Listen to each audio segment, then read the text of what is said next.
Pernahkah Anda bertanya-tanya seperti apa pesta ulang tahun paling mengerikan di dunia? Itulah pesta ulang tahun saya sendiri, sebuah perayaan di mana saya harus duduk menonton siaran langsung pernikahan suami saya dengan wanita lain. Halo, saya Anindita, narator kisah Anda malam ini. Kita akan menyelami lebih dalam kisah penuh liku dari seorang wanita. Di atas meja makan, kehangatan dari nyala lilin di atas kue krim segar yang baru saja dinyalakan masih terasa. Dengan perlahan, saya menancapkan kuntum terakhir mawar merah muda pucat ke dalam vas di tengah meja, sebelum melirik jam yang tergantung di dinding. Pukul 19.30. Hari ini adalah hari ulang tahun saya. Saya mulai mendekorasi rumah dengan penuh semangat sejak pukul 2 siang. Meja makan dipenuhi dengan makanan kesukaannya, rendang daging yang menebarkan aroma wangi dengan minyak yang menggenang indah di permukaannya. Saun goreng dengan warna-warni cerah yang menggugah selera, dan tim telur udang segar yang pernah ia keluhkan jarang ia makan saat menghadiri pesta di luar karena harus menjaga citra. Pagi tadi sebelum berangkat kerja, ia menarik saya ke dalam pelukannya dan berbisik di telinga saya, "Sayang, malam ini aku akan pulang cepat untuk meniup lilin bersamamu, ya. Aku sudah menyiapkan hadiah kejutan yang luar biasa." Namun, 30 menit yang lalu, ponsel saya bergetar pelan. Saat saya menekan pesan suara, suaranya terdengar. "Sayang, maaf sekali, ya. Ada proyek mendadak di kantor. Klien minta dipercepat. Sepertinya malam ini harus lembur, tidak bisa dihindari. Kamu makan malam duluan saja, ya. Tidak usah menungguku. Nanti akan kuganti dengan yang lebih istimewa." Saat itu, saya masih tersenyum pada ponsel saya. Saya bahkan membalas pesannya, "Jangan terlalu lelah, ya. Jangan lupa makan." Saya bahkan sempat berpikir untuk membungkus makanan ini dan mengantarkannya ke kantornya. Tetapi, begitu saya meletakkan ponsel, sebuah pesan dari Citra, sahabat terdekat saya, muncul bersama sebuah tautan siaran langsung. "Anindita, cepat lihat ini. Pria ini Baskara. Kan?" Seketika jari saya menyentuh tautan itu, cahaya merah terang memenuhi layar. Lampu gantung kristal yang menghiasi seluruh langit-langit berkilauan gemerlap. Dari pintu masuk hingga ke panggung, terhampar karpet merah yang di kedua sisinya dihiasi rangkaian mawar biru setinggi kepala. Ketika kamera bergerak, saya langsung mengenalinya. Pria dalam tuxedo putih yang memegang bunga itu adalah Baskara, suami saya. Di sisinya, seorang wanita dalam gaun pengantin dengan punggung terbuka lebar sedang menggandeng lengannya. Wajahnya yang bermakeup tebal tersenyum bahagia sambil bersandar di bahunya. Di atas panggung, pembawa acara mengangkat mikrofon dan mengumumkan dengan suara yang jernih dan lantang, seolah menembus speaker ponsel, "Para tamu yang terhormat, selamat datang. Di perhelatan akbar pernikahan miliaran rupiah, Bapak Baskara dan Nona Larissa." Bapak Baskara, seorang pengusaha muda yang cemerlang, dan Nona Larissa yang cantik bak bidadari, sungguh pasangan yang diciptakan di surga. Sekarang, marilah kita sambut kedua mempelai ke atas panggung dengan tepuk tangan yang meriah. Pernikahan miliaran. Larissa. Ponsel jatuh dari tangan saya ke atas taplak meja. Kuah rendang muncrat mengenai kotak kue. Saya hanya bisa duduk menatap Baskara di layar dengan tatapan kosong. Melihatnya menuntun wanita itu ke atas panggung. Melihatnya mengeluarkan cincin berlian besar dari sakunya dan memasangkannya di jari wanita itu. Dan melihatnya tersenyum penuh bangga kepada para tamu. Saya menyaksikan semuanya, merasa seolah seluruh darah di tubuh saya memompa ke kepala. Wanita itu mengambil mikrofon. Suaranya yang dibuat-buat terdengar menjijikan. "Terima kasih kepada semua yang telah hadir di hari pernikahan saya dan Mas Baskara. Sebenarnya, kami sudah cukup lama menjalin hubungan. Dia sangat perhatian pada saya, apapun yang saya inginkan selalu ia belikan. Tidak seperti wanita lain yang hanya berpegang pada status istri sah, tetapi tidak bisa mengimbangi kesuksesan suaminya." Saat berbicara, ia sengaja melirik ke arah kamera. Provokasi yang begitu terang-terangan itu membuat saya tidak tahan lagi. Saya meraih ponsel dan menelepon Baskara. Nada sambung berbunyi hingga terputus, tetapi ia tidak mengangkatnya. Ketika saya menelepon lagi, hanya ada suara operator otomatis, "Nomor yang Anda tuju sedang tidak dapat dihubungi." Saya mengirim pesan lewat WhatsApp, muncul tanda seru merah, "Saya diblokir." Saya bangkit dari kursi, berjalan ke pintu depan, dan mengambil kunci. Cermin memantulkan bayangan saya dalam gaun baru yang saya beli khusus untuk hari ini, dengan riasan tipis di wajah. Semuanya terasa seperti sebuah drama komedi yang bodoh. Tidak ada waktu untuk ragu lagi. Saya membuka pintu dan menuju tempat parkir. Suara sepatu hak tinggi saya beradu dengan lantai terdengar tajam. Saya membuka pintu mobil, duduk di kursi pengemudi, dan memasukkan nama Grand Cendana Hotel ke dalam sistem navigasi alamat yang terpampang jelas di sudut layar siaran langsung. Saat menyalakan mobil, saya melirik ponsel sekali lagi. Wanita itu sedang berjinjit untuk mencium pipi Baskara. Para tamu bersorak gembira. Baskara merangkul pinggangnya dan tersenyum, tampak seperti pria paling bahagia di dunia. Saya mencengkeram kemudi dengan erat dan menginjak gas. Mobil melesat seperti anak panah yang lepas dari busurnya. Baskara, kamu bilang akan memberiku hadiah kejutan, kan? Baiklah. Hari ini, aku akan memberimu hadiah ulang tahun yang tidak akan pernah kamu lupakan seumur hidupmu. Saya memarkir mobil di depan Grand Cendana Hotel dan mendorong pintu keluar. Suara sepatu hak tinggi saya menggema di tangga marmer. Di pintu masuk hotel, sebuah papan pengumuman pernikahan besar terpajang. Mempelai pria, Baskara. Mempelai wanita, Larissa. Huruf-huruf emas di atas latar belakang merah menyakiti mata saya. Nama yang norak, sama seperti orangnya, Larissa. Seorang staf berseragam sopan menghalangi saya. Mohon maaf, Bu, apakah Ibu memiliki undangan? Saya mengabaikannya dan berjalan masuk. Suara saya sedingin es. Saya mencari Bapak Baskara, katakan padanya, istrinya datang. Wajah staf itu tampak kaget sejenak dan mencoba menghalangi saya lagi, tetapi saya menepis tangannya dan melangkah masuk ke dalam ballroom. Di dalam, suasananya jauh lebih mewah daripada yang terlihat di siaran langsung. Lampu gantung kristal bersinar terang benderang, dan di setiap meja, peralatan makan perak tertata rapi. Setiap kursi dihiasi sekuntum mawar biru. Para tamu dalam gaun dan tuxedo sedang bersulang sampanye atau berbincang pelan. Aroma manis sampanye dan kue menguar di udara. Pemandangan yang tampak begitu damai dan sempurna. Pandangan saya tertuju pada satu sudut di dekat panggung. Baskara sedang merangkul pinggang Larissa, bersulang dengan beberapa pria berjas lainnya. Ekor gaun pengantin Larissa menjuntai di lantai, dan di tangannya, ia memegang sebuah tas clutch bertabur berlian. Cincin berlian besar itu berkilauan di bawah cahaya. Ia sedang mendongak, membisikkan sesuatu kepada Baskara, tersenyum begitu lebar hingga seolah mulutnya akan robek. Saya berjalan mendekat. Sepatu hak tinggi saya memantulkan bayangan di lantai marmer yang mengilap. Para tamu di kedua sisi meletakkan sendok dan garpu mereka, lalu menoleh ke arah saya. Gelas anggur di tangan seseorang bergetar hingga isinya tumpah membasahi taplak meja putih. Ketika saya tinggal beberapa langkah lagi, Larissa lah yang pertama kali melihat saya. Senyum di wajahnya langsung membeku. Ia buru-buru menarik lengan baju Baskara. Baskara menoleh. Gelas anggur di tangannya menyenggol nampan di sebelahnya, menimbulkan bunyi ting. Anggur merah muncrat ke tuxedo putihnya. Wajahnya pucat pasi dalam sekejap. Ia menghampiri saya dan merendahkan suaranya. Kenapa kamu di sini? Siapa yang menyuruhmu datang? Saya memandang noda anggur di tuksedonya, lalu beralih ke Larissa yang menatap waspada dari kejauhan, dan tertawa pelan. Suara saya tidak keras, tetapi cukup tajam untuk membungkam semua bisikan di sekitar. Pak Baskara, katanya Anda sedang lembur di kantor? Kenapa bisa lembur di acara pernikahan? Atau, proyek mendadak dari perusahaan adalah menikahi Nona Larissa ini? Para tamu di sekitar mulai bergemuruh. Beberapa mengeluarkan ponsel untuk merekam.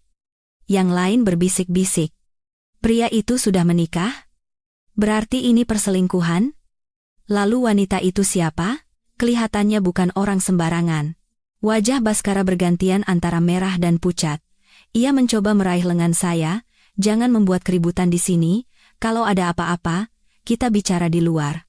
Saya menepis tangannya. Tenaga saya cukup kuat hingga membuatnya terhuyung, memberi selamat di pernikahan suami sendiri. Kenapa disebut membuat keributan? Sebaliknya, kamu yang diam-diam mengadakan pernikahan dengan wanita lain dan membohongiku sedang lembur. Apa kamu tidak malu? Saat itulah Larissa melangkah maju, menggandeng lengan Baskara. Ia mengangkat dagunya dan menatap saya dengan tatapan dingin. Tante, tolong jaga ucapan Anda.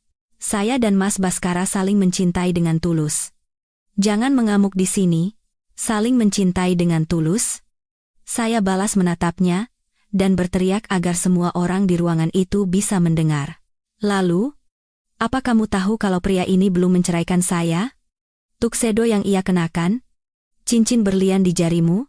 Semua biaya pernikahan ini adalah uang dari keluarga saya. Kamu tahu tidak? Dari mana Baskara punya uang untuk menggelar pernikahan miliaran? Bahkan modal untuk perusahaannya sendiri adalah uang pinjaman dari ayah saya.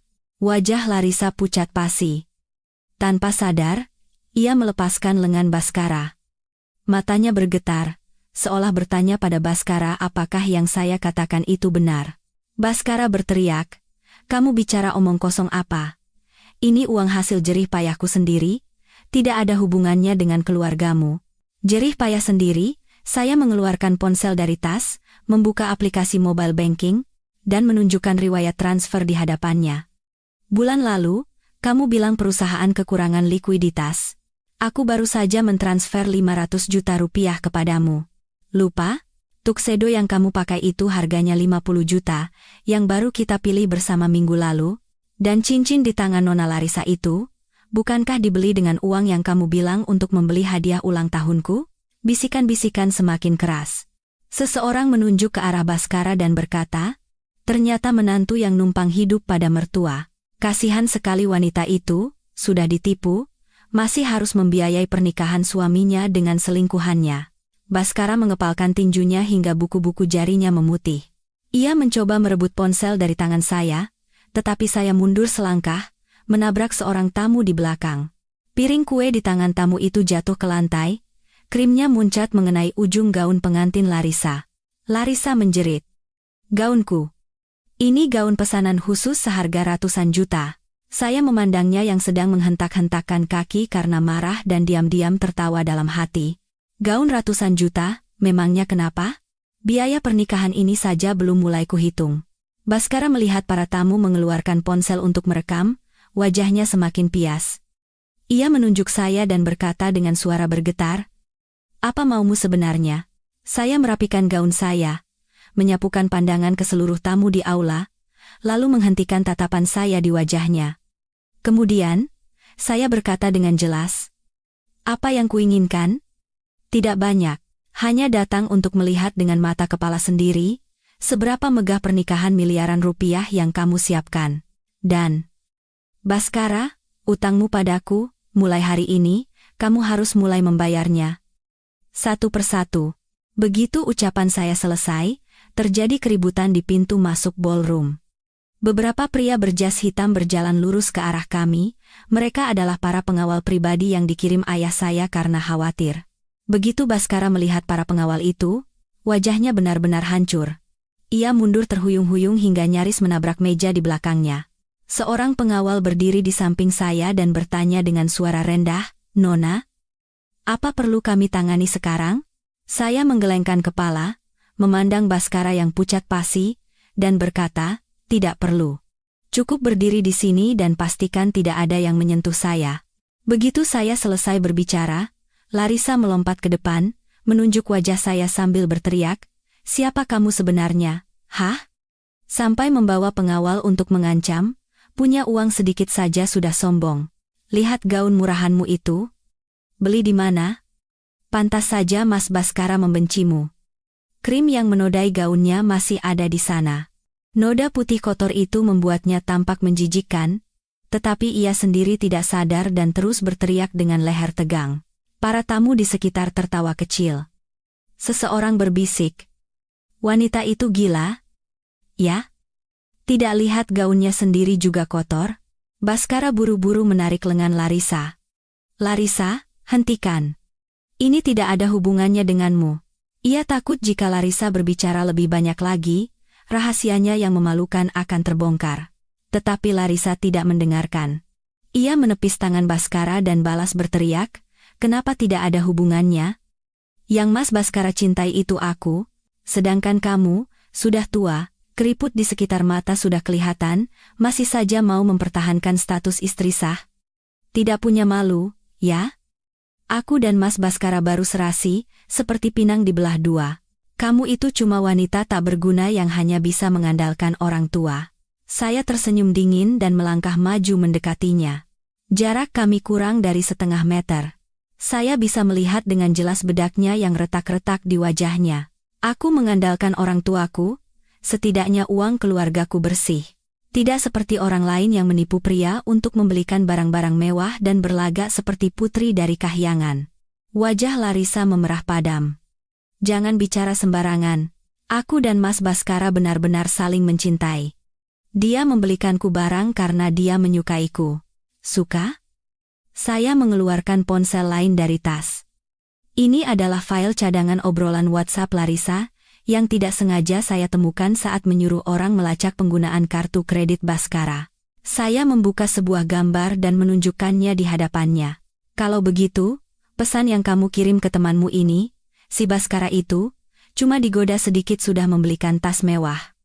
Bodoh sekali, begitu saham perusahaannya kudapatkan, akan langsung kutendang. Ini juga cinta dari hati, ya? Mata Larissa terbelalak. Ia mencoba merebut ponsel itu. Bagaimana kamu bisa mendapatkannya? Kamu memeriksa ponselku? Dasar pencuri. Seorang pengawal melangkah maju dan menahan tangannya. Ketika tidak bisa merebut ponsel, Larissa menghentakkan kakinya dan berpura-pura akan menangis. Ia menoleh ke Baskara. Mas Baskara, tolong Larissa, wanita ini memfitnahku. Foto itu editan. Baskara menatap tangkapan layar di ponsel saya. Jari-jarinya gemetar. Foto profil dan nama di dalamnya sangat ia kenal, karena itu adalah orang yang diperkenalkan Larissa sebagai sahabat terdekatnya. Ia membuka mulut, tetapi tidak bisa berkata apa-apa. Wajahnya semakin pucat. Saya membuka tangkapan layar lain. Itu adalah pesan suara yang dikirim Larissa kepada ibunya, yang sudah diubah menjadi teks. Ibu tidak usah khawatir. Sekarang Baskara sudah dalam genggaman Larissa. Begitu kami menikah, Larissa akan langsung menyuruhnya mentransfer apartemen atas namanya ke nama Larissa. Dengan begitu, kita bisa pindah dari kontrakan sempit itu. Oh, dan soal istrinya, Larissa sudah selidiki, dia cuma wanita lugu yang gampang diatur. Lugu? Saya mengangkat ponsel lebih tinggi agar semua tamu di sekitar bisa melihatnya. Nona Larissa, katanya saya lugu? Ya?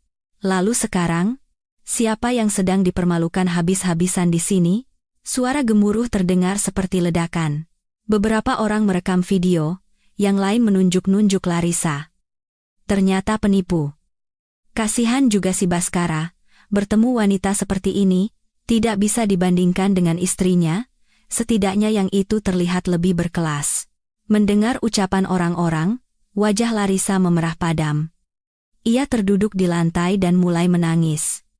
Ujung gaun pengantinnya terseret di lantai, menjadi lebih kotor. Bukan begitu. Kalian semua salah paham.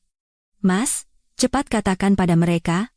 Baskara berdiri kaku, tidak tahu harus berbuat apa. Ia memandang bergantian antara Larissa yang meraung-raung, wajah dingin saya, dan tatapan sinis para tamu. Akhirnya, ia mengatupkan bibirnya dan berhasil mengucapkan satu kata, hentikan. Bangun. Tidak mau. Larissa tiba-tiba bangkit, menunjuk wajah Baskara sambil berteriak, ini semua karena kamu. Bukankah kamu bilang akan menceraikan wanita jalang itu? Bukankah kamu bilang perusahaanmu akan menjadi milikku? Lalu ini apa? Dipermalukan di depan mukanya, dan aku juga harus ikut menanggung malu? Mendengar makian itu, wajah Baskara menjadi hijau. Ia mengangkat tangannya, hendak menampar Larissa. Saya langsung berteriak, Baskara, coba saja sentuh dia. Banyak orang di sini yang melihatmu akan melakukan kekerasan pada wanita. Jika video ini tersebar, reputasi perusahaanmu akan hancur. Tangan Baskara berhenti di udara. Ia berdiri kaku selama beberapa detik. Akhirnya, ia mengepalkan tangannya dan menurunkannya. Dadanya naik turun karena amarah. Larissa melihat Baskara tidak berani berbuat apa-apa.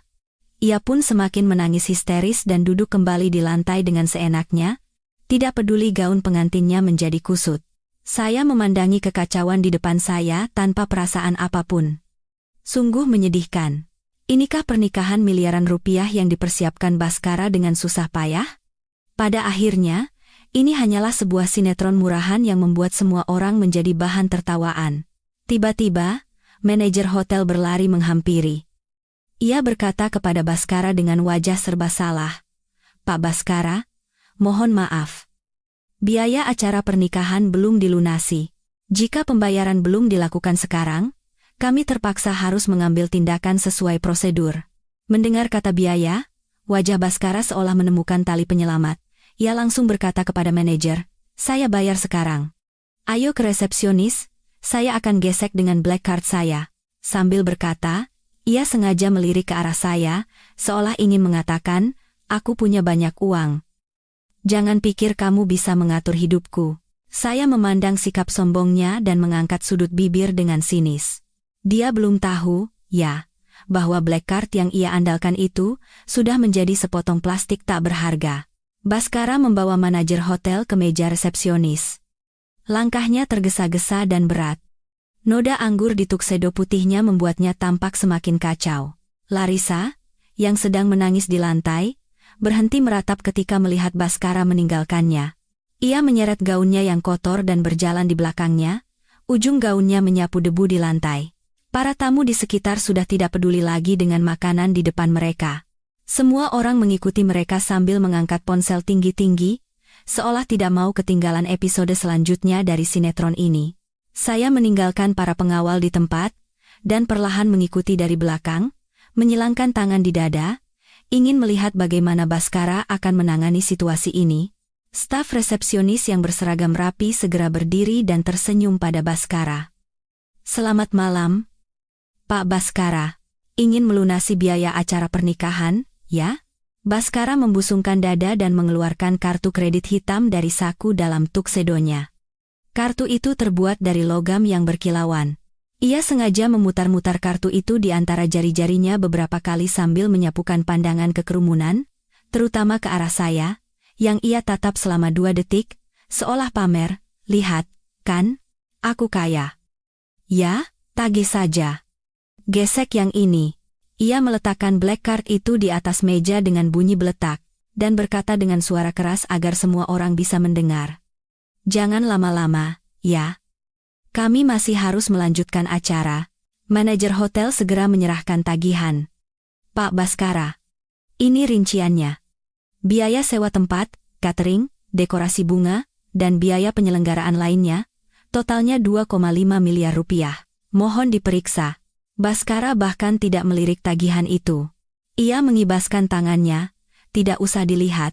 Langsung gesek saja." Staf resepsionis mengambil black card itu dan memasukkannya ke mesin EDC. Jari-jarinya bergerak cepat di atas tombol. Suasana di sekitar hening seketika, hanya terdengar suara tik-tik dari mesin EDC. Mata semua orang terpaku pada mesin itu. Bahkan Larissa berhenti terisak dan membelalakan matanya, menunggu pesan pembayaran berhasil muncul.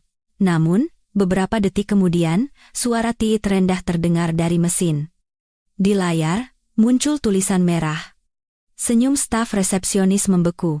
Ia mencabut kartu itu dan memasukkannya lagi untuk mencoba sekali lagi, hasilnya sama. Wajah Baskara menegang. "Ada apa? Mesinnya rusak?" Staf resepsionis mengangkat kartu itu dan berkata dengan ekspresi meminta maaf, "Bapak, ini bukan masalah mesinnya. Kartu ini tidak bisa digunakan untuk pembayaran." "Tidak bisa digunakan?" Baskara melangkah maju dan menunjuk mesin itu sambil meninggikan suaranya. "Ini black card, tahu. Kartu tanpa batas limit. Coba lagi." Bisikan-bisikan mulai terdengar dari sekitar. Beberapa bahkan tidak bisa menahan tawa. "Kartu tanpa batas limit tapi tidak bisa digesek? Kartu palsu kali? Ya, tadi gayanya sombong sekali. Ternyata cuma pamer." Staf resepsionis terkejut dengan bentakan Baskara, tetapi tetap menjaga kesopanannya sambil memeriksa sesuatu di ponselnya. Kemudian, ia mengangkat wajahnya menatap Baskara dan berkata dengan suara yang lebih serba salah, "Bapak, ini benar-benar bukan kesalahan saya. Tadi saya sudah periksa, kartu ini sudah diblokir." "Diblokir? Baskara tampak tidak percaya. Ia merebut black card itu dan membolak-baliknya. Tidak mungkin. Ini kartuku. Kapan aku memblokirnya? Kamu salah periksa. Ya? Bukan, Pak. Staf resepsionis menunjukkan layar ponselnya kepada Baskara. Di layar, status kartu itu terpampang jelas. Pemilik kartu ini adalah Ibu Anindita, istri Bapak. Kemarin siang, Ibu Anindita datang sendiri ke bank untuk mengajukan pemblokiran kartu utama, dan semua kartu tambahan yang terkait juga ikut dinonaktifkan. Pemiliknya wanita itu? Black card itu jatuh dari tangan Baskara ke atas meja dengan bunyi bletak. Ia berdiri terpaku, wajahnya seolah baru pertama kali mendengar hal ini. Tidak mungkin, kartu ini selalu aku pakai. Bagaimana bisa pemiliknya wanita itu? Saya angkat bicara dari belakang dengan dingin. Suara saya tidak keras, tetapi semua orang mendengarnya dengan jelas. Baskara, kartu itu adalah hadiah pernikahan dari ayahku untukmu saat kita menikah. Nama pemiliknya adalah namaku. Waktu itu aku sudah bilang padamu. Pakai saja dulu, bukan kuberikan sepenuhnya. Kekacauan langsung pecah. Suara gemuruh lebih keras dari sebelumnya. Ya Tuhan, ternyata kartu istrinya. Pantas saja diblokir. Pria ini benar-benar tidak tahu malu, mau memakai uang istri untuk menikahi selingkuhan. Rasakan, kartunya diputus. Baskara berbalik menatap saya, matanya memerah. Suaranya bergetar. Kamu? Kamu yang memblokir kartu ini? Kamu sengaja? Kan? Saya melangkah 2 langkah ke arahnya dan berhenti, menatapnya dengan tatapan sedingin es. Kalau tidak kublokir, kamu akan memakai uang itu untuk membeli cincin berlian untuk selingkuhanmu, lalu membayar biaya pernikahan kalian? Begitu?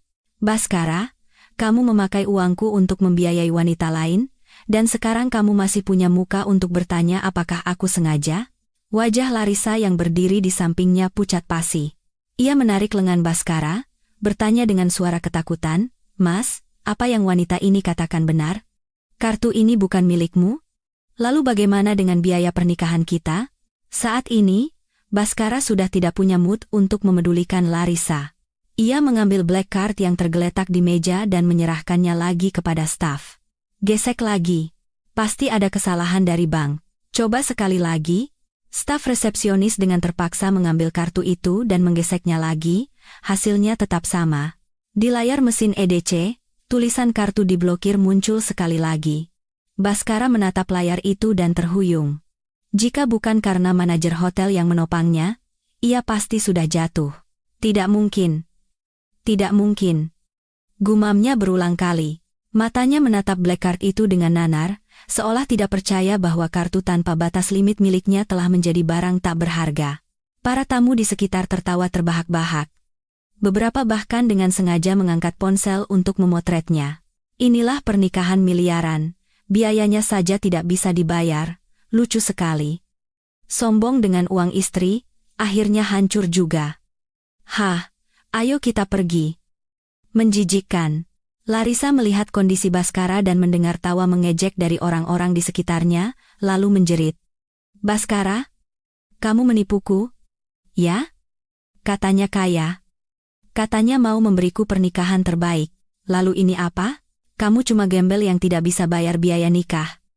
Dasar penipu. Ia berteriak sambil memukuli Baskara. Baskara, yang sedang mencari pelampiasan amarah, langsung meledak ketika Larissa menyerangnya. Ia mendorong Larissa menjauh.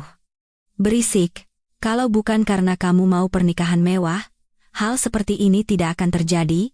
Larissa kehilangan keseimbangan dan jatuh ke belakang, menabrak seorang tamu. Anggur merah di tangan tamu itu tumpah ke seluruh tubuhnya. Anggur merah meresap ke gaun pengantin putihnya, seperti noda darah yang mengerikan. Larissa terduduk di lantai, memandangi dirinya yang kotor dan cincin berlian yang tak berharga, lalu menangis meraung-raung.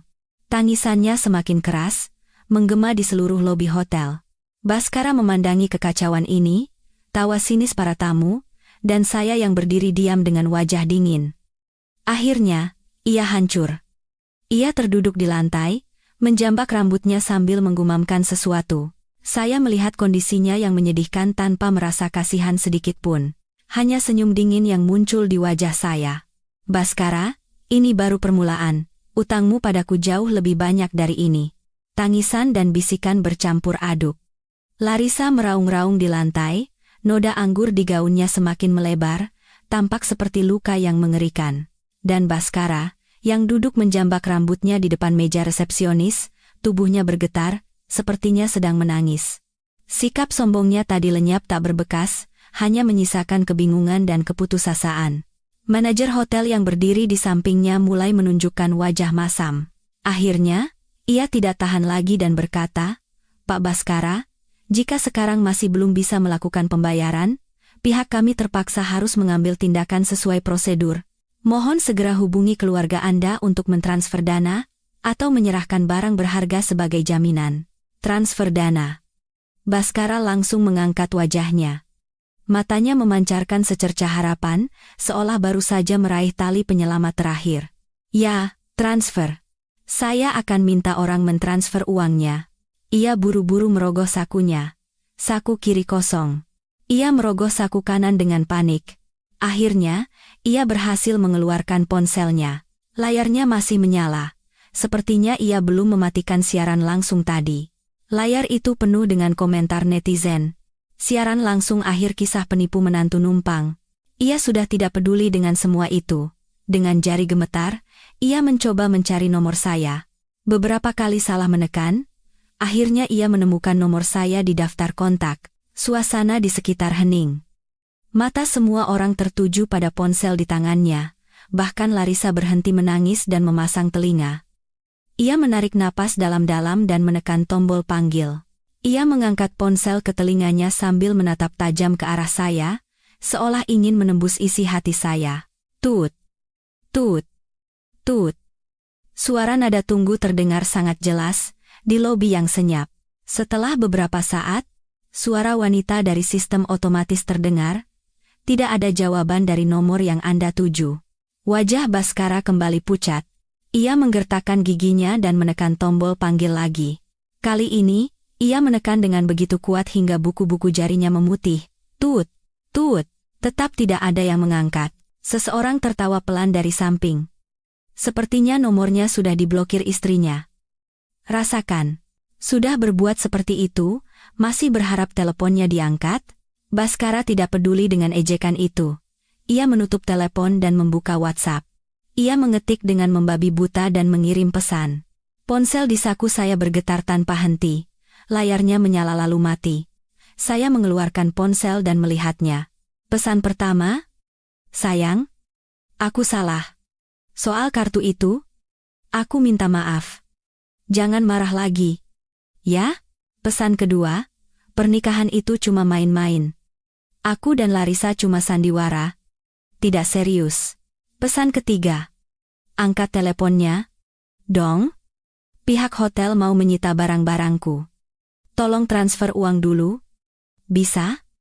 Nanti kita bicarakan di rumah." Pesan keempat, "Sudah cukup. Aku sudah memohon padamu. Jaga mukaku sedikit, banyak orang yang melihat." Saya membaca pesan-pesan itu, lalu mengubah ponsel ke mode senyap dan memasukkannya kembali ke saku. Dalam situasi seperti ini, dia masih bicara soal muka. Saat menggelar pernikahan, dia tidak pernah memikirkan muka saya. Baskara menunggu beberapa saat, tetapi tidak ada balasan. Melihat pesannya di WhatsApp belum juga dibaca, ia mulai gelisah dan berdiri. Ia berteriak ke arah saya, "Kamu sudah baca pesannya, kan? Cepat balas. Apa kamu mau aku dipermalukan sampai titik terendah?" Saya bersandar di pilar di samping, menyilangkan tangan, dan menatapnya dengan dingin. "Baskara, baru sekarang kamu merasa malu, saat diam-diam menggelar pernikahan dengan wanita lain, saat memakai uangku untuk membeli cincin berlian untuk wanita itu? Kamu tidak pernah berpikir akan dipermalukan seperti ini?" Waktu itu aku hanya hilaf sesaat. Baskara mencoba mendekati saya, tetapi seorang pengawal langsung menghalanginya. Ia terpaksa berdiri di tempatnya dan merendahkan suaranya, nadanya seperti memohon, "Sayang, aku benar-benar salah. Kita pulang dan bicarakan baik-baik, ya? Pernikahan ini semua aku batalkan. Aku akan putus dengan Larissa. Kumohon, Jangan perlakukan aku seperti ini. Putus? Larissa yang tergeletak di lantai tiba-tiba bangkit dan menunjuk wajah Baskara sambil berteriak, "Baskara? Dasar brengsek. Tadi kamu bilang akan menceraikan wanita jalang itu, sekarang kamu mau meninggalkanku? Kamu anggap aku ini mainan?" Ia berteriak sambil mencoba merebut ponsel Baskara. "Aku akan bicara dengan wanita itu biar jelas. Biar dia tahu, yang kamu cintai itu aku." Baskara mendorongnya dengan kesal. "Kamu gila? Apa hal itu penting sekarang?" Larissa terhuyung dan jatuh ke lantai lagi. Kali ini, ia tidak menangis, tetapi tertawa dingin. Perlahan ia bangkit, mengeluarkan ponselnya sendiri, dan memotret Baskara dan saya secara bergantian. "Bagus. Kalian memang pasangan suami istri yang serasi. Bekerja sama menipuku, ya? Aku akan sebarkan perselingkuhan kalian ke seluruh internet. Biar semua orang tahu betapa busuknya kalian." Baskara panik dan mencoba merebut ponselnya. "Jangan posting. Berani kamu posting, aku tidak akan melepaskanmu." "Kenapa tidak boleh? Kamu sudah menipu perasaan dan uangku, lalu aku harus diam saja?" Larissa memegang ponselnya sambil mundur, jarinya menekan layar. Orang-orang di sekitar mulai berbisik lagi. Beberapa merekam video, beberapa berteriak, "Posting saja. Orang seperti itu harus diberi pelajaran." Baskara tidak tahu harus berbuat apa. Di satu sisi, ia mencoba menghentikan Larissa, di sisi lain, ia mencoba menelepon saya lagi. Kali ini, suara dari sistem otomatis langsung terdengar, "Nomor yang Anda tuju tidak dapat dihubungi." Ia terdiam sejenak sebelum sadar bahwa saya telah memblokir nomornya. "Kamu memblokir nomorku?" Baskara menatap saya dengan tatapan tak percaya. "Kita sudah bersama selama bertahun-tahun, kenapa kamu bisa melakukan ini padaku?" "Bertahun-tahun?" Saya tertawa sinis. "Baskara, kamu berani mengucapkan kata bertahun-tahun padaku? Sejak saat kamu memutuskan untuk menggelar pernikahan ini, kata bertahun-tahun di antara kita sudah tidak ada lagi." Manajer hotel datang lagi, di tangannya ada selembar kertas. "Pak Baskara, jika tidak ada yang bisa dihubungi lagi, coba lihat daftar jaminan ini. Jam tangan dan cincin yang Anda kenakan, serta cincin berlian Nona Larissa itu, semuanya bisa dijadikan jaminan." "Tidak bisa." Baskara dan Larissa berteriak bersamaan. Jam tangan Baskara adalah yang saya belikan tahun lalu seharga 1 miliar rupiah. Sedangkan cincin berlian Larissa, tidak perlu ditanya lagi, itu seperti nyawanya. Larissa cepat-cepat melepas cincinnya, menggenggamnya erat sambil mundur. "Ini milikku. Tidak bisa dijadikan jaminan." Baskara juga memegangi jam tangannya. Wajahnya menghijau. "Saya akan coba cari cara lain. Saya akan coba pinjam uang dari orang lain." Ia mengambil ponselnya lagi. Kali ini, ia mulai menelepon teman-teman dan rekan kerjanya. Ia menelepon seorang konglomerat bernama Pak Wang, yang biasanya ia panggil Abang. Begitu telepon tersambung, ia berkata dengan nada menjilat, "Pak Wang, saya Baskara. Apa bisa pinjam uang sekitar 3 miliar dulu? Ada urusan mendadak. 2 hari saya kembalikan." Entah apa yang dikatakan di seberang sana, wajah Baskara mulai menegang. Akhirnya, ia berteriak, "Bagaimana Bapak bisa begini? Biasanya, kita kan dekat. Tolong sekali ini saja, tidak bisa?" Ia menutup telepon dan menelepon orang lain. Hasilnya sama, ada yang beralasan tidak punya uang, ada yang langsung menutup telepon. Ia menelepon cukup lama, tetapi tidak berhasil meminjam sepeser pun. Ponselnya jatuh ke lantai dengan bunyi bruk. Layarnya retak. "Tidak mungkin," gumam Baskara. "Semua orang memanggilku Abang. Kenapa tidak ada yang mau meminjamkan uang?" Saya melihat kondisinya yang menyedihkan tanpa perasaan apapun. Biasanya, ia sombong dengan mengandalkan nama besar keluarga saya. Orang-orang yang baik padanya hanya karena menghormati keluarga saya. Sekarang saat ia jatuh, tidak ada yang peduli. Itu hal yang wajar. Baskara terduduk di lantai, mengambil ponselnya yang layarnya retak dan mencoba menelepon saya lagi, tetapi baterai ponselnya habis. Ia benar-benar hancur. Ia memeluk kepalanya, dan duduk meringkuk di lantai, tubuhnya bergetar, tampak seperti anak hilang. Larissa melihat kondisinya, merasakan tatapan orang di sekitarnya, lalu tertawa dingin dan berjalan keluar. Mau kemana? Baskara mengangkat wajahnya dan bertanya. Larissa berbalik menatapnya dengan pandangan merendahkan. Memangnya aku harus di sini menanggung malu bersamamu? Kamu pikir aku bodoh? Ia berjalan pergi tanpa menoleh lagi. Ujung gaun pengantinnya terseret di lantai, meninggalkan jejak kotor di belakangnya. Baskara menatap punggungnya, membuka mulut, tetapi tidak bisa berkata apa-apa. Manajer hotel menepuk bahunya. Pak Baskara, wanita itu sudah pergi. Sekarang bagaimana pembayarannya? Baskara tidak berkata apa-apa, hanya duduk meringkuk di lantai. Para tamu, melihat tidak ada lagi yang bisa ditonton, mulai bubar satu persatu, tetapi mereka tidak lupa menunjuk ke arahnya dan berbisik. Saya melihat jam. Hampir pukul 10 malam.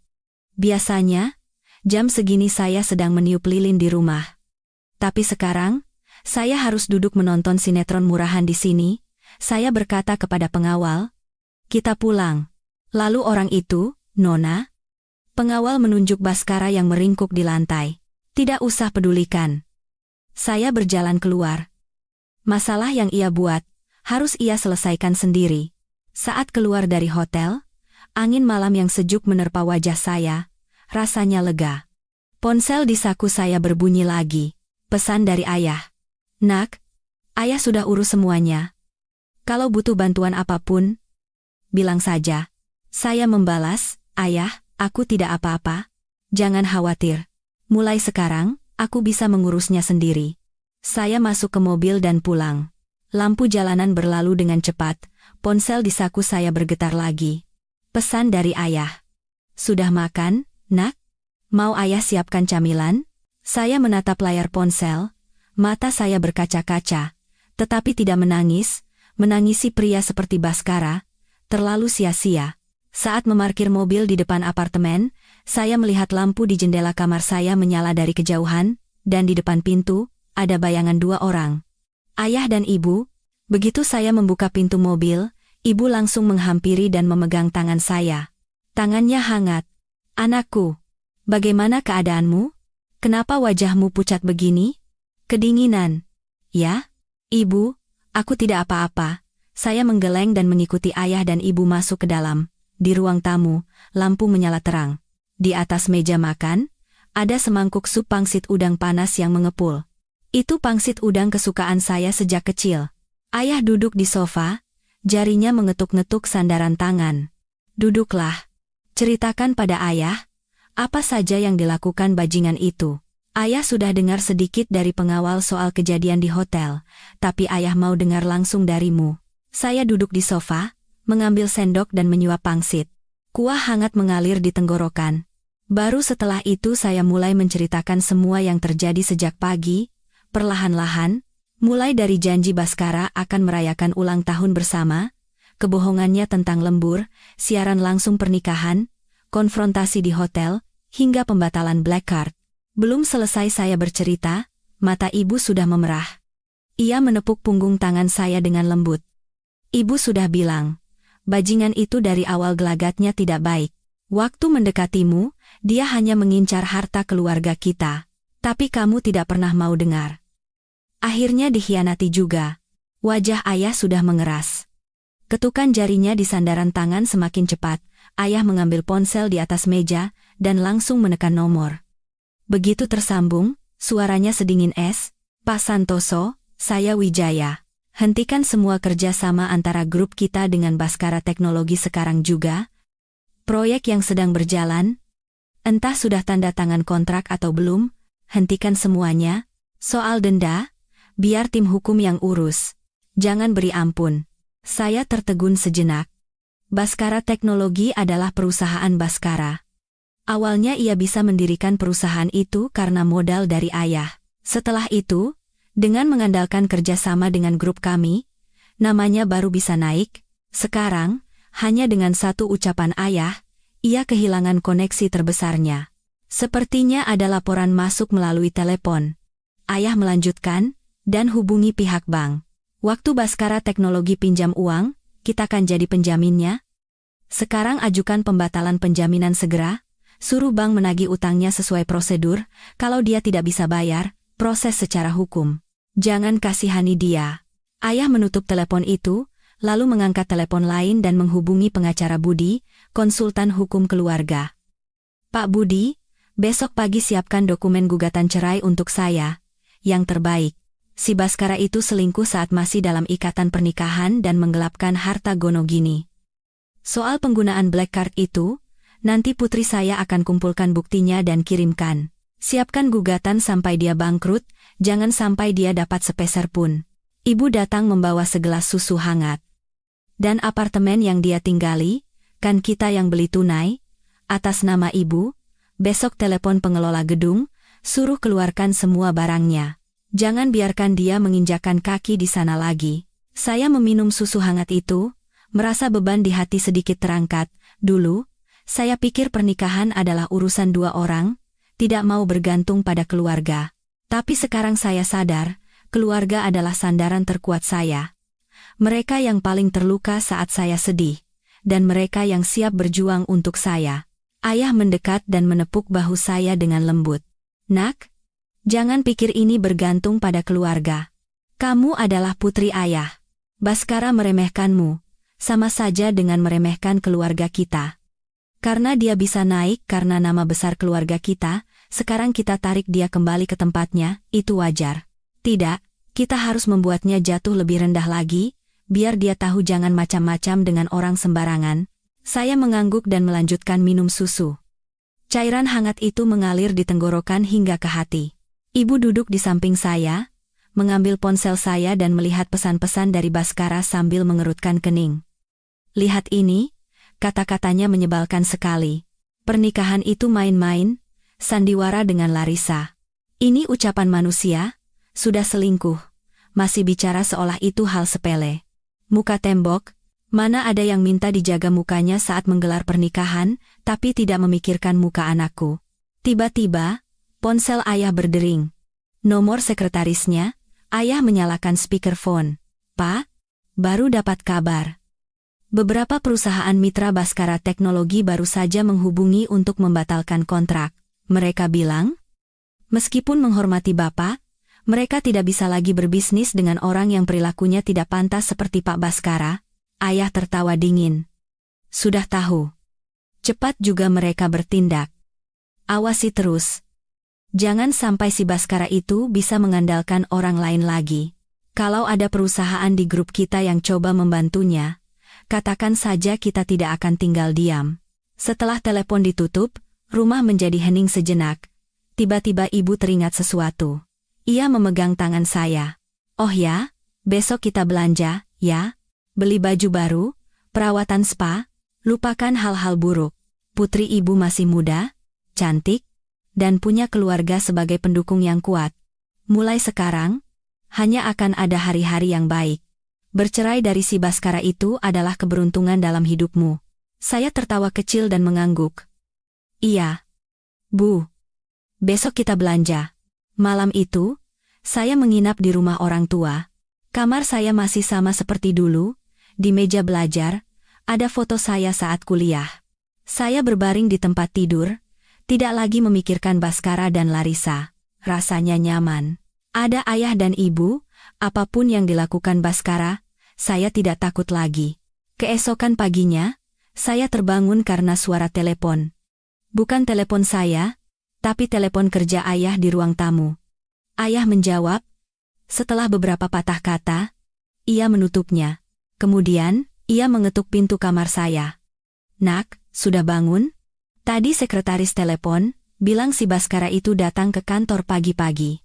Tapi para mitra bisnis sudah menunggu di depan kantornya untuk membatalkan kontrak, dan orang bank juga datang menagih utang. Sekarang pasti dia pusing 7 keliling. Saya bangkit duduk dan mengucek mata, merasa tenang. Itulah karma yang pantas ia terima. Ibu membawa sarapan dan meletakkannya di meja samping tempat tidur sambil tersenyum. Ya harus pusing. Tanpa nama besar keluarga kita, dia bukan apa-apa. Baru sadar sekarang. Dulu sombong sekali sama ibu, bilang sukses karena kemampuannya sendiri. Hebat dari mana? Kemampuan selingkuh dan bohongnya memang hebat. Saat saya menggigit sepotong sandwich, telepon ayah berdering lagi. Kali ini dari pengacara Budi, Pak Wijaya, draft surat cerai sudah selesai, sudah saya kirim ke email Nona Anindita. Dan setelah memeriksa riwayat penggunaan Black Card Pak Baskara, ditemukan bahwa dalam 3 bulan terakhir, ia menghabiskan banyak uang untuk Nona Larissa. Cincin berliannya saja 800 juta. Belum lagi uang muka untuk apartemen lain yang dibayar dengan kartu itu. Semua ini bisa dianggap penggelapan harta bersama dan bisa dituntut pengembaliannya saat cerai. Ayah berkata ke telepon, "Bagus. Kumpulkan bukti secepatnya dan mulai proses perceraian minggu depan. Jangan ditunda-tunda." Setelah menutup telepon, ayah menoleh ke saya. "Nak, jangan khawatir, kali ini ayah tidak hanya akan mengusirnya dengan tangan kosong, tapi juga akan membuatnya mengembalikan semua uang yang ia gelapkan. Biar dia merasakan akibatnya karena telah macam-macam dengan keluarga kita." Saya mengangguk dan membuka email. Perjanjian dalam surat cerai itu dibuat dengan sangat jelas, tidak menyisakan celah sedikitpun untuk Baskara. Saat itu, sebuah pesan dari nomor tak dikenal masuk ke ponsel saya. Setelah dibuka, ternyata sebuah video pendek. Itu adalah gambar Baskara yang sedang berdebat dengan perwakilan mitra bisnis di depan perusahaannya. Ia masih mengenakan tuxedo putih kotor dari kemarin, rambutnya acak-acakan, ia berteriak seperti orang gila. "Kontrak tidak bisa dibatalkan. Kalian tahu kan saya dekat dengan Pak Wijaya? Pasti ada salah paham." Saya menunjukkan video itu kepada ayah dan ibu. Ibu tertawa sinis. "Masih berani menyebut-nyebut nama ayah?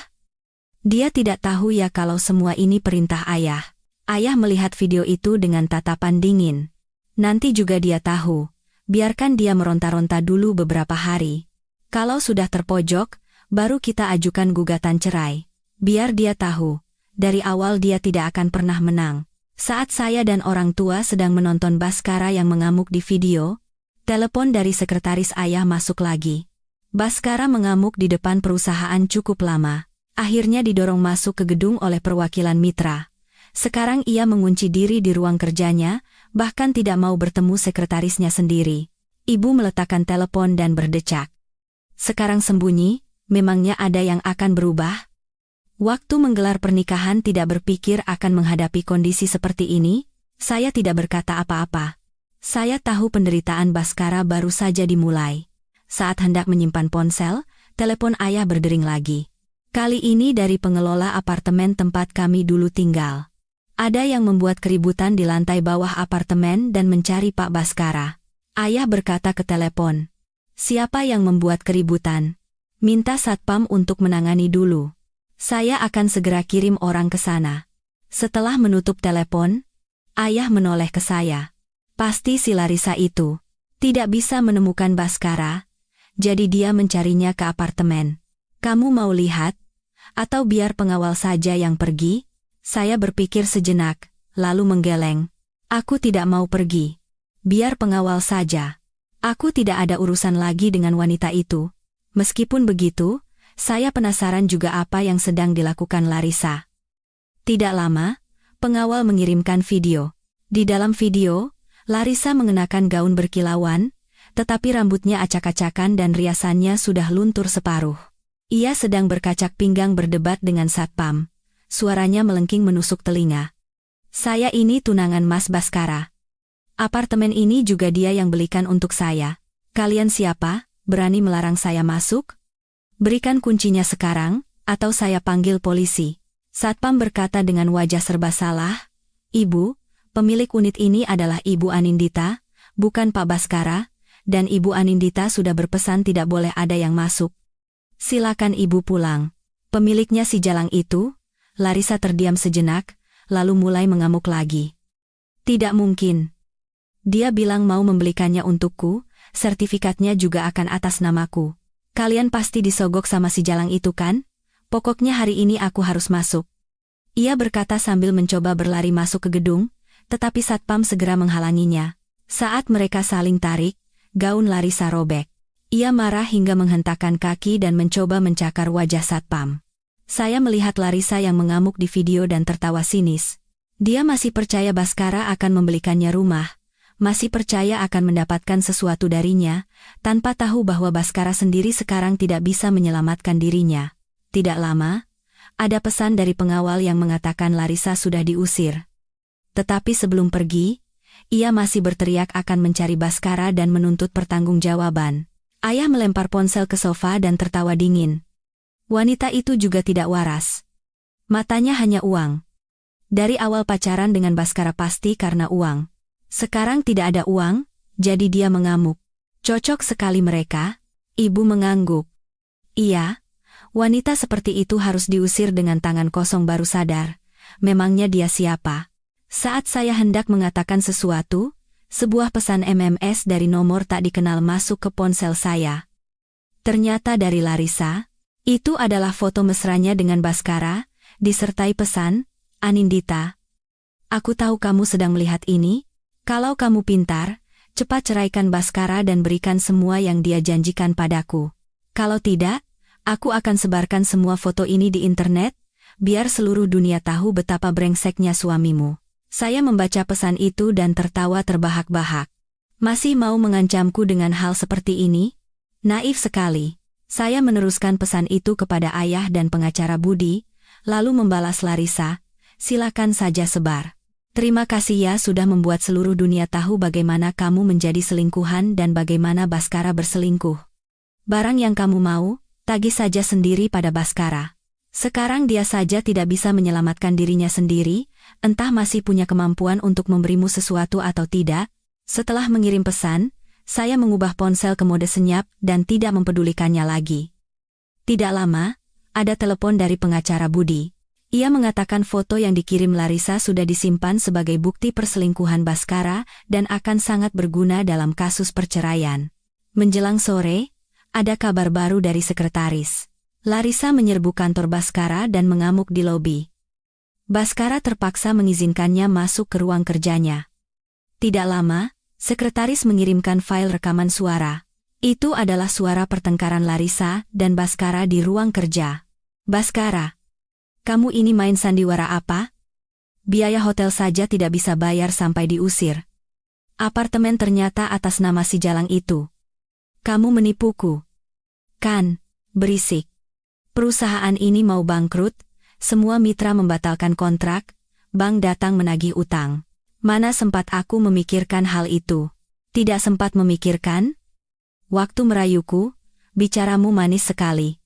Berjanji akan memberiku kehidupan terbaik, membelikan rumah, membelikan berlian. Lalu ini apa? Pernikahan tidak selesai, rumah milik orang lain. Kamu penipu? Aku penipu? Siapa yang setiap hari merayuku, bilang meskipun tidak punya uang akan tetap mencintaiku? Sekarang aku tidak punya uang, kamu langsung pergi. Matamu hanya uang, kan? Aku mata duitan? Lalu kenapa kamu bohong padaku kalau kamu kaya? Kenapa memberiku harapan palsu? Selama pacaran denganmu, yang kudapat hanya cincin berlian ini, dan itu pun sekarang mau disita hotel, aku dapat apa darimu? Baskara terdiam sejenak, lalu merendahkan suaranya. Larissa, tunggu sebentar lagi ya. Begitu urusan perusahaan selesai, aku pasti akan membelikanmu rumah, biaya pernikahan juga akan kubayar. Percayalah padaku. Bagaimana aku bisa percaya padamu? Perusahaanmu sendiri tidak bisa kamu pertahankan, mau pakai apa untuk membelikanku rumah? Dengar ya, Baskara, cepat kembalikan cincin berlianku dan bayar uang kompensasi 5 miliar. Kalau tidak, aku akan bongkar semua hubungan kita. Biar semua orang tahu betapa brengseknya kamu. Baskara tertawa seperti mendengar lelucon. 5 miliar? Mimpi saja. Cincin itu dibeli dengan black card. Kartu itu sudah diblokir.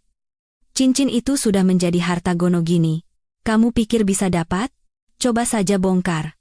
Aku juga akan bilang kamu yang menggodaku, bilang kamu selingkuhan yang merusak rumah tanggaku. Kita lihat saja, reputasi siapa yang lebih hancur. Bagaimana kamu bisa melakukan ini padaku, Baskara? Kamu benar-benar jahat. Aku buta telah pacaran dengan orang sepertimu. Rekaman suara berakhir di situ. Larissa mungkin sudah tidak tahan lagi dan keluar dari ruangan. Saya memperdengarkan rekaman itu kepada ayah dan ibu. Ibu setelah selesai mendengarkan, marah hingga memukul meja. Baskara ini benar-benar jahat. Dia yang selingkuh, malah menyalahkan Larissa yang menggodanya. Muka tembok, Ayah mengerutkan kening. Sekarang sudah terpojok, jadi dia mau menyeret Larissa ikut tenggelam. Tapi bagus juga. Biarkan mereka saling gigit. Kita tinggal menonton, bukti untuk perceraian akan semakin kuat. Saya mengangguk, merasa lega. Baskara dan Larissa, yang satu serakah dan egois, yang satu penuh kemewahan palsu. Sekarang, pemandangan mereka saling menggigit seolah membuktikan pepatah, orang jahat akan dihukum oleh orang yang lebih jahat. Tidak lama, kabar dari sekretaris datang lagi. Setelah keluar dari ruang kerja Baskara, Larissa menangis meraung-raung di lobi perusahaan, memaki Baskara sebagai penipu dan selingkuhan, lalu membongkar semua kisah mereka. Banyak karyawan yang mengerumuni, Baskara terpaksa menyuruh satpam mengusir Larissa, lalu bersembunyi di ruang kerjanya dan tidak mau membuka pintu.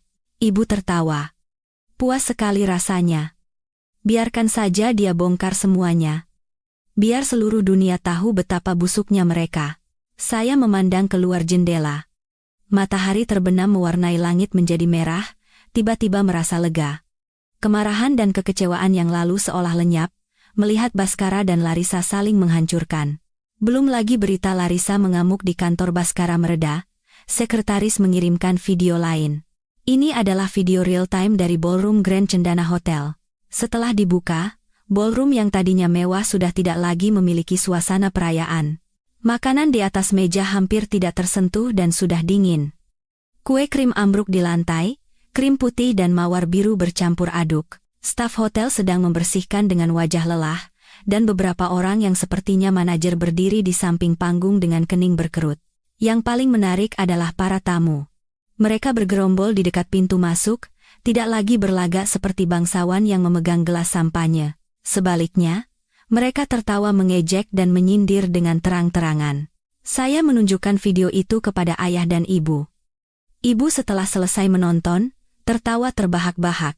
Ini pernikahan miliaran dari mana? Seperti pasar pagi saja. Rasakan.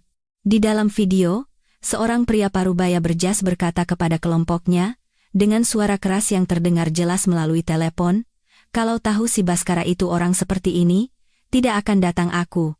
Pernikahan miliaran apaan? Biaya acara 2,5 miliar saja tidak bisa bayar. Sombong pakai black card istri, akhirnya kartunya diblokir. Memalukan.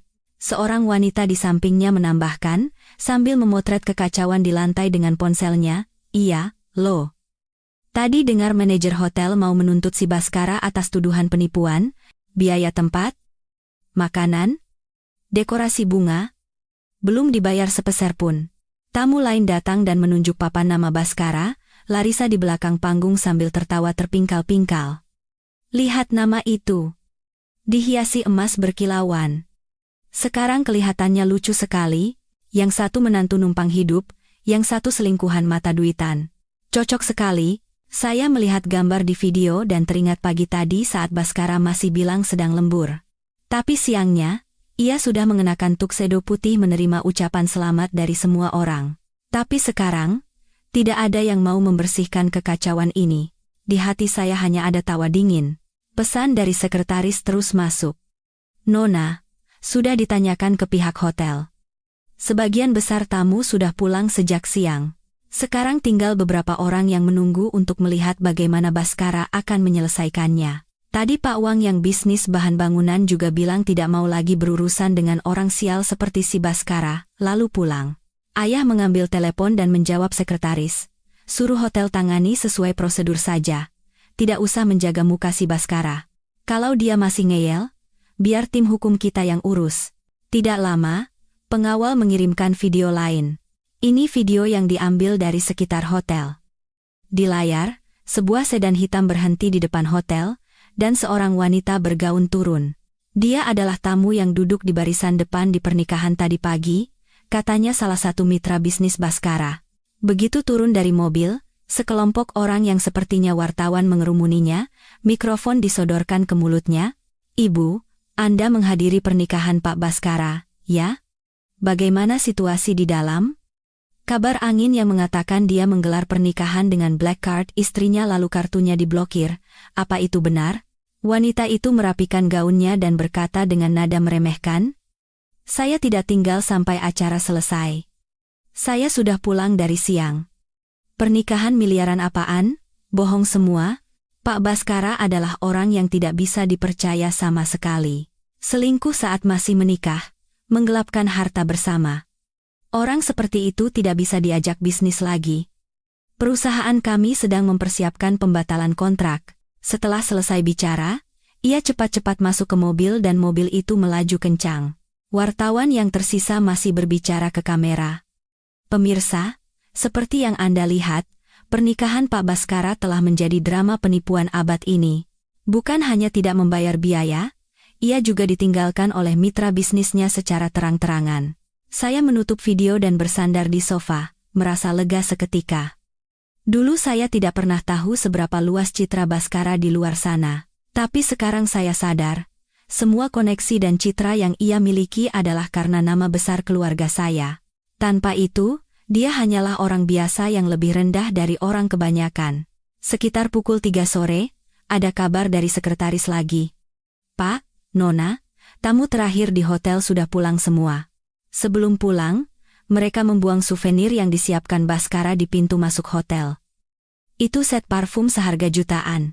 Beberapa bahkan meninggalkan catatan di kotaknya. Hadiah dari menantu numpang hidup. Sial. Ayah mendengar itu, mengetuk sandaran tangan dan mengangkat sudut bibirnya. Dibuang ya bagus. Biar dia tahu, orang-orang yang selama ini coba ia jilat memandangnya begitu rendah. Mereka mau berteman hanya karena menghormati keluarga kita. Ibu yang sedang mau membuat teh, menunjuk keluar jendela ruang tamu. Pak, lihat itu. Bukankah itu orang dari hotel? Sepertinya menuju ke arah kita. Saya dan ayah berjalan ke jendela. Benar saja. Dua orang berseragam hotel sedang berbicara dengan satpam di pintu masuk apartemen. Di tangan mereka ada map. Pasti datang mencari Baskara untuk menagih utang. Tidak bisa menemukan Baskara, jadi mereka mencari saya. Ayah mengerutkan kening dan menelepon kepala satpam. Pak Kepala, jangan biarkan orang hotel itu masuk ke dalam apartemen. Katakan saja Baskara sudah tidak di sini. Suruh mereka hubungi yang bersangkutan langsung. Kalau membuat keributan, langsung lapor polisi. Setelah menutup telepon, ayah menoleh ke saya. Tidak usah berurusan dengan mereka. Utang yang dibuat Baskara, biar dia yang bayar. Jangan sampai mengotori rumah kita. Tidak lama, ada kabar dari kepala satpam. Begitu orang hotel mendengar Baskara sudah tidak di sini, dan kami sudah tidak ada hubungan lagi, wajah mereka berubah, dan mereka pergi sambil mengumpat, buang-buang waktu kerja saja. Sudah tidak dapat uang, malah bisa dipotong gaji. Sore harinya, sekretaris melaporkan ringkasan. Tamu di pernikahan totalnya sekitar 120 orang. Tapi menjelang pukul 5 sore, semua sudah pulang dan tidak ada yang menghubungi Baskara. Kerugian hotel, mulai dari bahan baku, sewa tempat, hingga dekorasi bunga, bertambah dari 2,5 miliar rupiah, menjadi beberapa miliar lagi, karena beberapa tamu sengaja menumpahkan anggur ke karpet panggung, dan memecahkan hiasan kristal. Ibu menyendokkan rendang untuk saya sambil tertawa. Tamu-tamu itu juga tidak biasa ya. Dikerjai Baskara, ya harus melampiaskan amarah. Semua kerugian itu, Baskara yang harus tanggung jawab. Siapa suruh berbuat di luar kemampuannya. Saya menyuap sup dan teringat cerita lain dari sekretaris.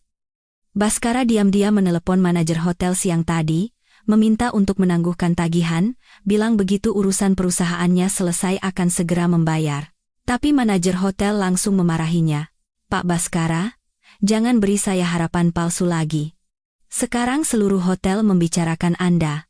Kalau besok belum bayar, kami akan lapor polisi dan memberitahu media bahwa Anda menyewa tempat dengan data palsu. Silakan saja. Baskara tidak bisa berkata apa-apa dan menutup telepon, bahkan mematikan ponselnya. Sekarang, baik di hotel maupun di kantor, tidak ada yang tahu di mana dia. Saya meletakkan sendok dan garpu, memandang pemandangan malam di luar jendela. Hati saya tenang. Baskara menggelar pernikahan miliaran untuk gengsinya. Dan sekarang ia sedang mendorong dirinya ke jalan buntu. Semua adalah akibat perbuatannya sendiri. Ejekan para tamu, tagihan dari hotel, pembatalan kontrak dari mitra bisnis, adalah hukuman yang setimpal untuk kehidupannya yang palsu. Sebelum tidur, sekretaris mengirim pesan terakhir. pihak hotel telah menyita tuxedo Baskara dan gaun pengantin Larissa. Mereka memasang pengumuman di pintu masuk hotel, karena Bapak Baskara tidak melunasi biaya acara pernikahan, kami menyimpan barang-barang pribadinya untuk sementara. Mohon segera melunasi pembayaran. Sekarang banyak orang yang memotret di depan pengumuman itu, dan di internet sudah menjadi meme. Saya membuka foto yang dikirim sekretaris. Di depan pengumuman di pintu masuk hotel, banyak orang berkerumun. Beberapa memotret dengan ponsel, beberapa menunjuk-nunjuk sambil tertawa. Di samping pengumuman, tuxedo putih bernoda anggur milik Baskara tergantung di gantungan baju, seperti sampah yang dibuang. Ibu datang melihat dan tersenyum. Sekarang seluruh kota tahu kalau si Baskara itu menantu numpang hidup yang punya utang. Selanjutnya, mau kemanapun dia menyerahkan kartu nama untuk bisnis, tidak akan ada yang mau. Keesokan paginya, saya terbangun karena telepon dari sekretaris. Ia melaporkan bahwa Baskara akhirnya muncul. Ia keluar dari sebuah warung internet. Warnet? Rambutnya acak-acakan, tuksedonya bernoda kuah mie instan. Ia berjalan terpincang-pincang ke arah kantornya. Mungkin semalaman duduk di warnet sampai kakinya kesemutan. Saya mengucek mata dan bangkit. Ibu sudah menyiapkan sarapan di meja, telur mata sapi panas mengepul. Ayah sedang melihat foto yang baru dikirim sekretaris di ponselnya. Di foto, Baskara sudah tidak lagi tampak seperti Pak Baskara. Kemejanya kusut, sepatunya kotor. Di tangannya ada kantong plastik lecek berisi 2 cup mie instan. Kondisinya tidak berbeda dengan gelandangan di pinggir jalan. Ayah menyerahkan ponselnya kepada saya dengan nada sinis. Sekretaris sudah mengintai di depan warnet dari pagi. Si Baskara keluar dengan kondisi seperti itu. Uang untuk bayar jam-jaman saja tidak punya, sampai bertengkar dengan pemilik warnet, akhirnya harus menggadaikan jam tangannya. Jam tangan mahal yang kamu belikan tahun lalu itu, waktu itu harganya 1 miliar lebih. Saya memandang punggung Baskara yang bungkuk di foto dan tidak berkata apa-apa. Semua ini adalah akibat perbuatannya sendiri. Saat saya menggigit telur mata sapi, pesan dari sekretaris masuk lagi. Kali ini sebuah video. Adegan saat Baskara tiba di depan gedung kantornya. Di video, begitu Baskara sampai di pintu masuk gedung, sekelompok orang mengerumuninya. Ada yang berjas, ada yang berseragam bank, dan beberapa wartawan membawa kamera. Orang-orang berjas adalah perwakilan mitra bisnis yang pernah bekerja sama dengannya. Di tangan mereka ada tumpukan tebal dokumen pembatalan kontrak. Orang-orang berseragam bank adalah petugas kredit. Di tangan mereka ada surat tagihan berwarna merah menyala. Wartawan menyodorkan mikrofon ke wajahnya dan blitz kamera menyala tanpa henti. Seorang perwakilan mitra melangkah maju dan mengibaskan dokumen pembatalan kontrak di depan wajah Baskara sambil berteriak, "Pak Baskara, perusahaan kami sudah 3 bulan belum dibayar. Sekarang mau membatalkan kontrak lagi? Kapan mau bayar kami?" Baskara mundur sambil menghindari tatapan. "Pak Wang, tolong beri saya waktu sedikit lagi, sekarang saya sedang ada masalah. Begitu urusan dana perusahaan selesai, saya akan segera bayar." "Sedikit lagi?" Pak Wang tertawa sinis dan menunjuk ke kontrak. "Saya sudah memberimu waktu 3 kali. Terakhir kali kamu bilang begitu dapat uang dari pernikahan, akan segera bayar. Tapi uangnya malah kamu pakai untuk membeli cincin berlian untuk selingkuhanmu. Pernikahan saja tidak bisa bayar. Sekarang seluruh kota tahu kamu penipu. Bagaimana saya bisa terus berbisnis denganmu? Nama baik perusahaan saya bisa ikut hancur." Petugas bank di sampingnya menambahkan, "Pak Baskara, pinjaman 50 miliar rupiah yang Anda ambil dari bank kami sudah jatuh tempo kemarin. Sesuai peraturan, jika hari ini belum dilunasi, kami terpaksa harus membekukan rekening perusahaan Anda dan menyita aset atas nama Anda."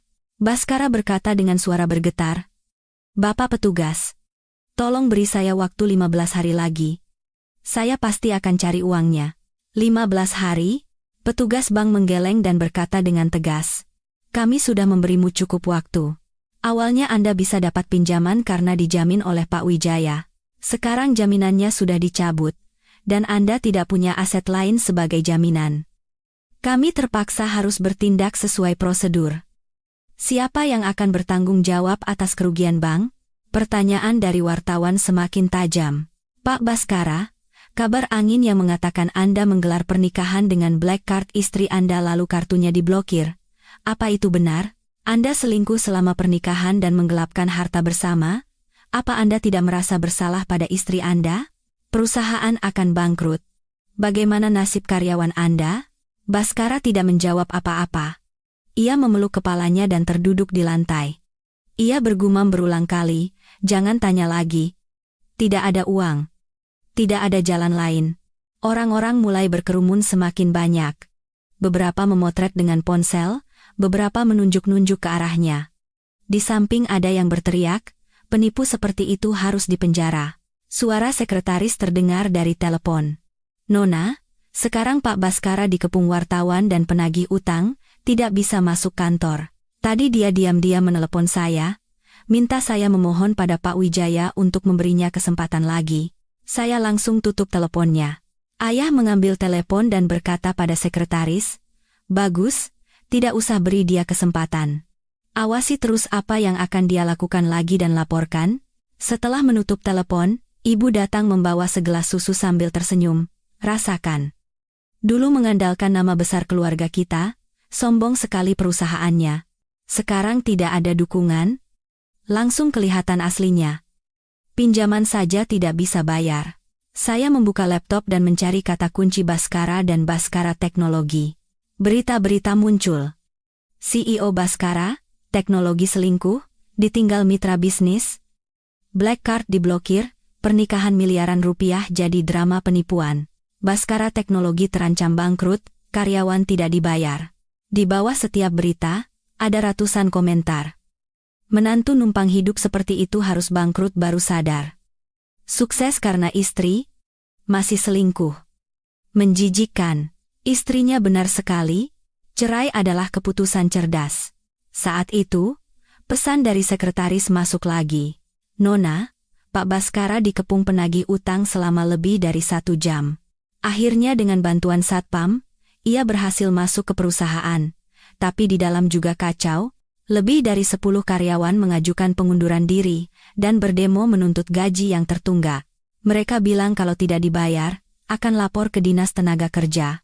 Saya membuka video lain yang baru dikirim sekretaris. Video itu diambil dari tempat parkir perusahaan. Melalui jendela ruang kerja, terlihat karyawan sedang mengemasi barang-barang mereka ke dalam kardus. Beberapa karyawan memegang spanduk "Bayar gaji kami" dan berteriak di depan pintu masuk perusahaan. "Baskara, bayar gaji kami. Gaji bulan lalu belum dibayar. Saya harus bayar cicilan apartemen. Tidak bisa meninggalkan kami begitu saja," teriak seorang karyawan sambil menangis. Karyawan lain menambahkan, "Kami sudah bekerja untuk Anda selama 2 tahun. Meskipun tidak ada jasa, setidaknya ada kerja keras kami. Perusahaan sudah hancur begini, masih mau menunggak gaji? Tidak punya malu?" Tidak lama, pintu ruang kerja terbuka dan Baskara keluar. Ia berdiri dengan wajah pucat, di tangannya ada map. "Semuanya tenang dulu. Sekarang saya sedang bicara dengan investor. Begitu dapat dana investasi, saya akan langsung bayar gaji kalian, plus bonus." "Mengerti, investor?" Seorang karyawan tertawa sinis. "Seluruh dunia sudah tahu tentangmu. Siapa yang mau berinvestasi padamu? Kemarin saya dengar dari bagian keuangan, saldo di rekening perusahaan tidak sampai 1 miliar. Sewa kantor bulan ini saja tidak bisa bayar." Wajah Baskara memerah. Ia membuka mulut, tetapi tidak bisa berkata apa-apa. Saat itu, beberapa orang berseragam masuk. Mereka adalah petugas dari kantor pajak. "Pak Baskara, kami menerima laporan bahwa perusahaan Anda melakukan penggelapan pajak. Dalam 3 hari, jika denda sebesar 350 juta rupiah tidak dilunasi, kami akan mengambil tindakan hukum." Baskara menerima surat denda itu, tangannya gemetar hingga surat itu jatuh. "Penggelapan pajak? Tidak mungkin. Perusahaan kami melakukan segalanya sesuai hukum. Soal sesuai hukum atau tidak, kami sudah memeriksanya." Petugas itu memungut surat denda dan menyerahkannya lagi. "Jika ada keberatan, bisa mengajukan banding. Tapi denda harus dibayar sesuai jadwal. Kalau tidak, kami akan menyita dokumen keuangan perusahaan." Setelah petugas itu pergi, Baskara berdiri kaku, memandangi surat denda, para karyawan, dan penagih utang yang mengelilinginya. Tiba-tiba, kakinya lemas dan ia terduduk di lantai. Dokumen di tangannya berhamburan. Pesan dari sekretaris masuk seketika. "Nona, Pak Baskara baru saja pingsan, karyawan membawanya ke rumah sakit terdekat. Kata dokter karena gula darah rendah dan stres, tapi tidak parah." Begitu sadar, dia langsung keluar dari rumah sakit, tapi tidak tahu kemana. Ayah menutup laptop dan bersandar di sofa. Bajingan itu sudah tamat. Perusahaan, uang, koneksi, semuanya hilang. Sekarang tinggal urusan cerai. Ibu mengambil ponsel dan menelepon pengacara Budi. "Pak Budi, siapkan semuanya. Minggu depan, temui Baskara untuk menandatangani surat cerai. Saya tidak mau putri saya buang-buang waktu lagi untuk masalah ini." Saya memandang keluar jendela. Matahari hangat, angin meniup dedaunan. Rasanya nyaman. Perusahaan Baskara bangkrut, dia tidak punya kekuatan lagi untuk membentak saya. Sekarang tinggal menunggu waktu untuk mengambil kembali milik saya dan benar-benar lepas darinya. Sore harinya, sekretaris mengirim pesan terakhir. "Nona, kantor Baskara Teknologi sudah disegel karena menunggak sewa. Karyawannya sudah pergi semua, tinggal kantor kosong dan tumpukan dokumen." Saya menutup telepon dan bersandar. Ibu menonton acara komedi di TV dan tertawa tanpa sadar. Ibu menepuk tangan saya dengan lembut. "Sekarang lupakan bajingan itu. Putri ibu masih muda. Mulai sekarang, hanya akan ada hari-hari yang baik." Setelah Baskara keluar dari rumah sakit, ia menghilang. Sekretaris mencoba mencarinya, tapi tidak ketemu. Hingga malam hari, seorang kenalan yang tinggal di dekat sebuah apartemen di timur kota menghubungi sekretaris, mengatakan melihat Baskara diam-diam masuk ke gedung apartemen itu. Apartemen itu adalah tempat Baskara menggunakan black card untuk membayar uang muka untuk Larissa. Tempat yang pernah dipamerkan Larissa di media sosial. Sekretaris segera ke sana dan mengintai di bawah gedung. Tidak lama, ia mengirim video. Baskara mengenakan baju pasien yang kusut, di tangannya ada kantong plastik, berjalan menunduk masuk ke apartemen. Rambutnya masih acak-acakan, dan wajahnya tampak lebih buruk dari saat di rumah sakit. Saya mengirim pesan ke sekretaris, "Jangan ikut masuk. Awasi saja dari bawah." Lihat apakah si Larissa itu datang. Seperti yang diduga, belum sampai jam 8 malam, sekretaris mengirim video lagi. Di layar, Larissa muncul dengan sebuah koper besar. Ia masih mengenakan gaun berkilauan dari acara pernikahan, riasannya tebal. Di tangannya ada kotak perhiasan. Saat berjalan, terdengar bunyi kling-kling dari dalam. Kelihatannya seperti sedang berkemas untuk kabur. "Nona, Larissa sudah masuk." Kopernya kelihatannya berat sekali, mungkin berisi barang-barang berharga. Tadi saya tanya satpam, katanya siang tadi dia juga datang sekali dan membawa beberapa tas mewah. Sekarang datang lagi, sepertinya benar-benar mau kabur. Saya menunjukkan video itu kepada ayah dan ibu. Ibu melihat layar dan tertawa dingin. Wanita itu benar-benar licik. Begitu tahu Baskara bangkrut, langsung berkemas kabur. Tidak ada ikatan batin sama sekali. Ayah mengangguk dan mengirim pesan ke sekretaris. "Jangan sampai lepas dari pandangan. Lihat baik-baik apa saja yang ia bawa keluar, biar bisa dihitung saat menagih Baskara." Belum sampai setengah jam, terdengar suara pertengkaran dari dalam apartemen. Sekretaris mengarahkan kamera ponsel ke arah jendela. Tidak terdengar jelas, tapi terlihat bayangan orang berjalan mondar-mandir dan jeritan melengking Larissa samar-samar terdengar. Sekitar 10 menit kemudian, Larissa melompat keluar dari gedung dengan kopernya. Rambutnya acak-acakan, gaunnya robek di satu sisi. Di tangannya, ia menggenggam erat kotak perhiasan dan sebuah tas hitam. Tanpa ragu, ia melemparkan kopernya ke taksi yang berhenti di pinggir jalan, lalu ia sendiri masuk. Mobil itu melaju kencang tanpa menoleh ke belakang. Sekretaris segera mengikutinya. "Nona." Larissa naik taksi ke arah stasiun kereta api. Tasnya kelihatan penuh. Sepertinya berisi uang tunai dan perhiasan. Di kotak perhiasan itu sepertinya ada cincin berlian dan kalung yang pernah dibelikan Baskara. Saya melihat taksi yang perlahan menjauh dan tidak merasa terkejut sedikit pun.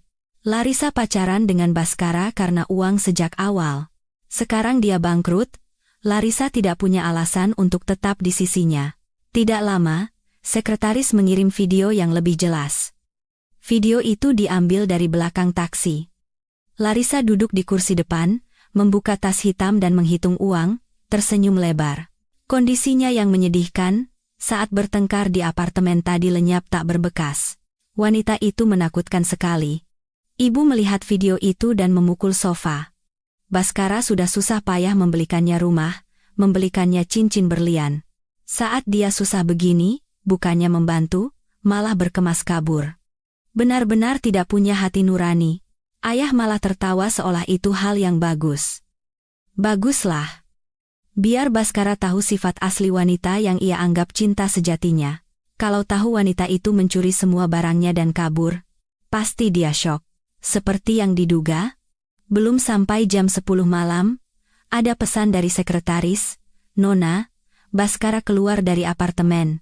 Dia hanya pakai sandal jepit, berteriak-teriak kalau Larissa mencuri uang dan perhiasannya, bahkan membawa serta sertifikat rumah. Di video selanjutnya, Baskara berada di bawah apartemen, rambutnya seperti sarang burung, sandal jepitnya lepas satu. Di tangannya ada secari kertas robek, ia berteriak ke arah kehampaan, "Larissa, kamu wanita ular. Kembali. Itu uangku, cincin berlianku. Aku tidak akan melepaskanmu." Para tetangga mulai berkerumun. Beberapa memotret, beberapa menunjuk-nunjuk, itu kan si menantu numpang hidup yang tidak bisa bayar nikah? Dicuri selingkuhannya? Ya? Rasakan, selingkuhi istri. Akhirnya dikhianati selingkuhan sendiri.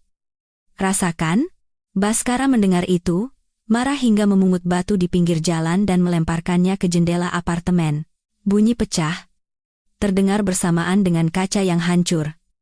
Satpam berlari menghampiri dan menahannya. "Pak, tidak boleh begini.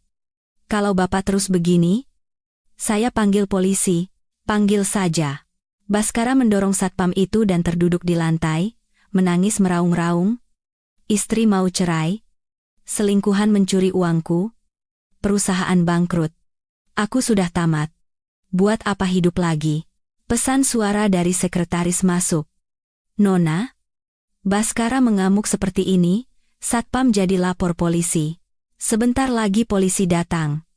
Dengar dari tetangga, Larissa meninggalkan catatan, "Uang dan perhiasan ini anggap saja kompensasi waktu yang kuhabiskan bersamamu. Selanjutnya tidak usah hubungi aku lagi." Lalu pergi. Saya melihat Baskara yang hancur di video dan tidak merasa kasihan sedikit pun. Ini adalah hukuman yang pantas ia terima. Ia mengkhianati saya demi Larissa, dan sekarang ia dikhianati oleh Larissa. Hukum karma. Ibu mengambil ponsel dan mengirim pesan ke pengacara Budi. "Pak Budi, uang dan perhiasan yang dicuri Larissa itu semua dibeli dengan harta bersama. Apa itu termasuk penggelapan harta? Bisa diambil kembali?" Tidak lama, ada balasan. "Bisa, Bu. Aset tersebut dianggap harta bersama." Pemberian dari Pak Baskara kepada Nona Larissa tanpa persetujuan Ibu Anindita tidak sah secara hukum. Sekarang Nona Larissa melarikan diri, kita bisa mengambil tindakan hukum untuk menuntut pengembalian seluruhnya. Baik perhiasan, uang tunai, maupun uang muka apartemen. Semuanya bisa dituntut kembali. Ayah mengangguk dan menoleh ke saya. "Baguslah. Biar si Larissa itu ikut menanggung akibatnya. Dia pikir bisa kabur begitu saja? Biar dia tahu hukum tidak semudah yang dia kira." Belum sampai jam 11 malam, ada pesan terakhir dari sekretaris. "Nona, polisi sudah menangkap Baskara. Tuduhannya perusakan properti. Malam ini sepertinya harus menginap di sel." Saya menutup telepon dan bersandar di sofa menonton TV, merasa lega. Dari Pak Baskara yang pernah berjaya, menjadi orang yang ditinggal selingkuhan dan ditangkap polisi. Semua ini adalah perbuatannya sendiri. Ibu datang membawa buah dan memberikan sepotong apel pada saya. "Sudah. Berhenti memikirkan hal-hal itu. Besok kita belanja, beli baju baru, ganti suasana." Saya menerima apel itu dan menggigitnya. Rasanya manis menyebar di mulut. Benar, sinetron Baskara dan Larissa akan segera berakhir, dan kehidupan baru saya baru saja dimulai. Sebelum tidur, saya menerima foto dari sekretaris. Foto Larissa yang sedang membeli tiket di stasiun kereta. Di tangannya masih ada kotak perhiasan itu, dan ia tersenyum pada penjual tiket. Sekretaris menulis catatan di bawah foto, alamat Nona Larissa sudah dilaporkan ke polisi. Polisi akan menangkapnya di stasiun kereta. Barang yang dicuri sepertinya bisa diambil kembali. Saya melihat sikap bangga Larissa di foto dan tertawa kecil. Dia pikir bisa lolos dengan aman, padahal setiap gerak-geriknya ada dalam pantauan kami, yang menantinya bukan hanya aset yang akan disita, tapi juga hukuman pidana. Keesokan paginya, begitu saya membuka mata, telepon berdering tanpa henti, pesan dari sekretaris. Berita tentang Larissa dan Baskara. Larissa ditangkap saat membeli tiket di stasiun kereta. Di tasnya ditemukan uang tunai 3 miliar rupiah, cincin berlian senilai 800 juta, dan perhiasan lain yang dibelikan Baskara. Bahkan surat perjanjian jual beli apartemen juga disembunyikan di tasnya. Sekarang ia sedang diinterogasi di kantor polisi, dan tim hukum akan mengambil alih untuk menuntut pengembalian harta bersama. Sementara itu, Baskara dilepaskan dari kantor polisi subuh tadi. Ia tidak punya tempat tujuan, jadi ia duduk di warnet. Paginya, ia kembali ke apartemen untuk mengambil barang, tapi apartemen itu sudah disita oleh bank karena ia tidak bisa membayar utang. Bank memutuskan untuk melelang asetnya. Saya menceritakan berita ini kepada ayah dan ibu. Ibu menyendokkan bubur untuk saya sambil tersenyum. Puas sekali rasanya. Larissa akan dipenjara karena mencuri, dan Baskara tidak punya tempat tinggal. Inilah hukuman yang pantas untuk mereka berdua. Ayah mengangguk dan mengirim pesan ke sekretaris. Minta tim hukum berkoordinasi dengan polisi dan segera ambil kembali barang-barang itu sebelum si Larissa itu berbuat macam-macam lagi, dan awasi terus si Baskara.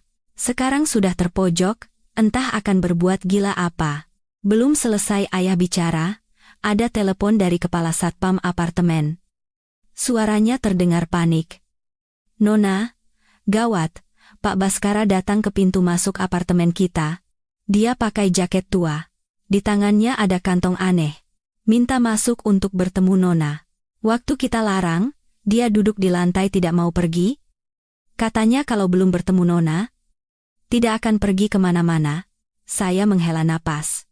"Hah? Baru diomongin sudah datang." Ibu mendengar itu, langsung marah. Bajingan itu belum sadar juga. Muka tembok. Biar ibu turun dan maki-maki dia. Ayah menahan ibu dan berkata ke telepon, "Pak Kepala, jangan biarkan dia masuk dulu, saya dan putri saya akan segera turun."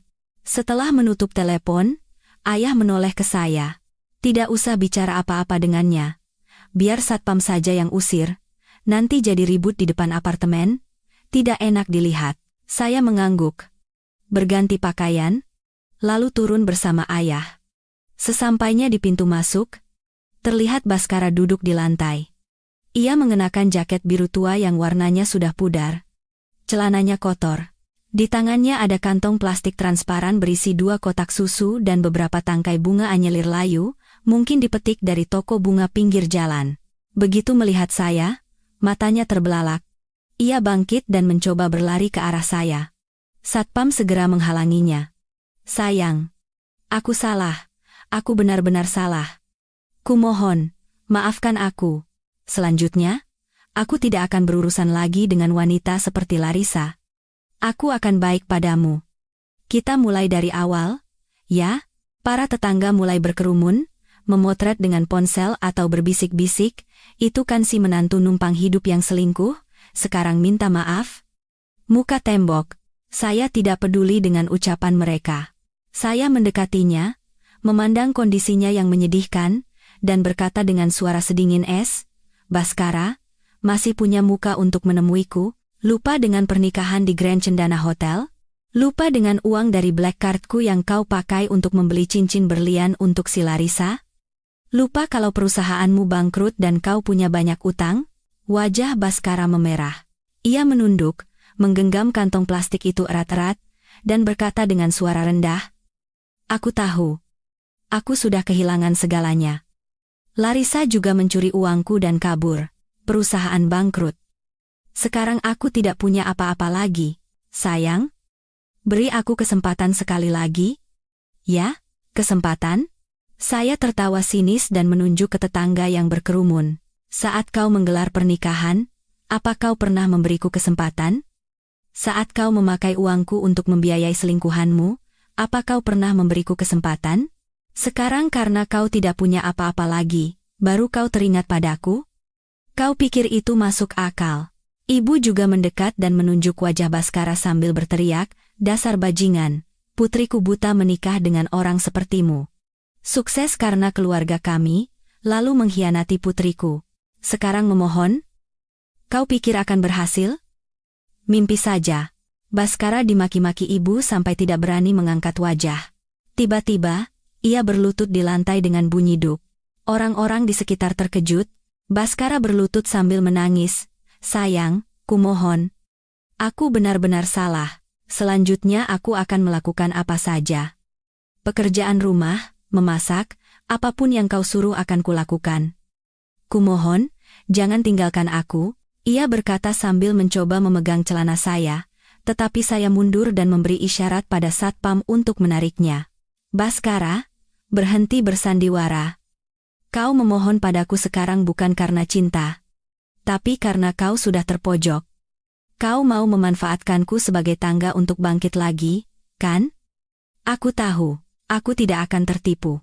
Dan utangmu padaku, akan kutagih sampai lunas. Saat Baskara hendak mengatakan sesuatu, ayah mendekat dan berkata kepada kepala satpam, Pak, seret bajingan ini keluar. Jangan biarkan dia menginjakan kaki di sekitar apartemen ini lagi, kalau datang lagi, lapor polisi. Satpam memegang kedua lengan Baskara dan menyeretnya keluar. Baskara meronta-ronta sambil berteriak, sayang, aku salah. Beri aku kesempatan lagi. Aku tidak bisa hidup tanpamu. Para tetangga berteriak puas. Cepat seret keluar. Orang seperti itu merusak pemandangan. Nona, orang seperti itu jangan dimaafkan. Baskara diseret, berbalik menatap saya dan berteriak, sayang, aku akan kembali lagi. Aku akan terus datang sampai kau memaafkanku. Saya tidak menatapnya lagi, dan masuk ke dalam bersama ayah dan ibu. Ibu masih marah, bergumam, orang sial. Tidak seharusnya turun, buang-buang waktu saja. Ayah menepuk bahu saya. Jangan dipikirkan. Sekarang dia tidak punya tempat tujuan. Makanya begitu. Nanti ayah akan ingatkan satpam. Jangan khawatir. Sesampainya di rumah, ada pesan dari sekretaris. Nona, tadi lihat Pak Baskara diseret satpam. Dia tidak kembali lagi, tapi berjalan ke arah stasiun kereta. Sepertinya mau mencari Nona Larissa. Saya membalas, mengerti, lalu meletakkan ponsel. Ibu datang membawa bubur panas. Sekarang berhenti memikirkan bajingan itu. Siang ini kita belanja, beli baju baru, ganti suasana. Saya menerima bubur itu, menyuapnya, dan merasa tenang. Permohonan Baskara hanyalah rontaan orang yang terpojok. Saya tidak akan luluh seperti dulu lagi, dan tidak akan memberinya kesempatan lagi. Sekali sudah lebih dari cukup. Siang harinya, saya pergi berbelanja dengan ibu, membeli baju baru, kosmetik baru, dan menata rambut baru. Melihat diri saya yang tersenyum cerah di cermin, saya sadar hidup tanpa Baskara jauh lebih bahagia. Sore hari saat pulang, ada telepon dari kepala satpam. Baskara tidak kembali ke apartemen, tapi duduk jongkok di seberang jalan sepanjang siang. Saat matahari terbenam, ia pergi dengan bunga anyelir layu di tangannya. Saya mendengar itu dan hanya berkata, mengerti, lalu menutup telepon. Keterikatannya di mata saya hanyalah rasa kasihan pada diri sendiri yang konyol. Dia pikir dengan begitu saya akan luluh, padahal dia sudah menghabiskan semua perasaan baik yang pernah saya miliki untuknya. Sebelum tidur, ada pesan dari pengacara Budi. Larissa sudah mengakui semua aset yang ia curi dibeli dengan harta bersama dan bersedia mengembalikan semuanya untuk meminta keringanan hukuman. Sementara itu, Baskara digugat oleh banyak penagih utang dan akan segera diproses secara hukum. Keesokan paginya, begitu selesai sarapan, ada video lagi dari sekretaris. Video Baskara mengenakan jaket tua yang sama, memegangi gerbang besi di depan kantor polisi dan berteriak-teriak sebelum didorong keluar oleh polisi. Nona, Pak Baskara mengamuk di kantor polisi dari pagi. Minta bertemu Nona Larissa. Waktu polisi bilang sedang diinterogasi dan tidak bisa ditemui, dia berdiri menghalangi pintu. Akhirnya diusir. Saya menunjukkan video itu pada ibu. Ibu yang sedang mengelap meja, tertawa panjang. Bajingan itu belum sadar juga? Larissa sudah mencuri semua uangnya? Masih saja dirindukan? Otaknya sudah geser? Ayah yang sedang membaca koran, tanpa mengangkat wajah berkata, sekarang seperti orang tenggelam yang meraih jerami. Dia tahu tidak ada harapan darimu, jadi dia mau memohon pada Larissa. Tapi Larissa sendiri sekarang tidak bisa menyelamatkan dirinya. Mana peduli sama bajingan itu? Saat itu, pesan baru dari sekretaris masuk. Nona, Pak Baskara diusir dari kantor polisi, lalu pergi ke sebuah klub di kota. Sepertinya dia dengar teman-teman lamanya ada di sana.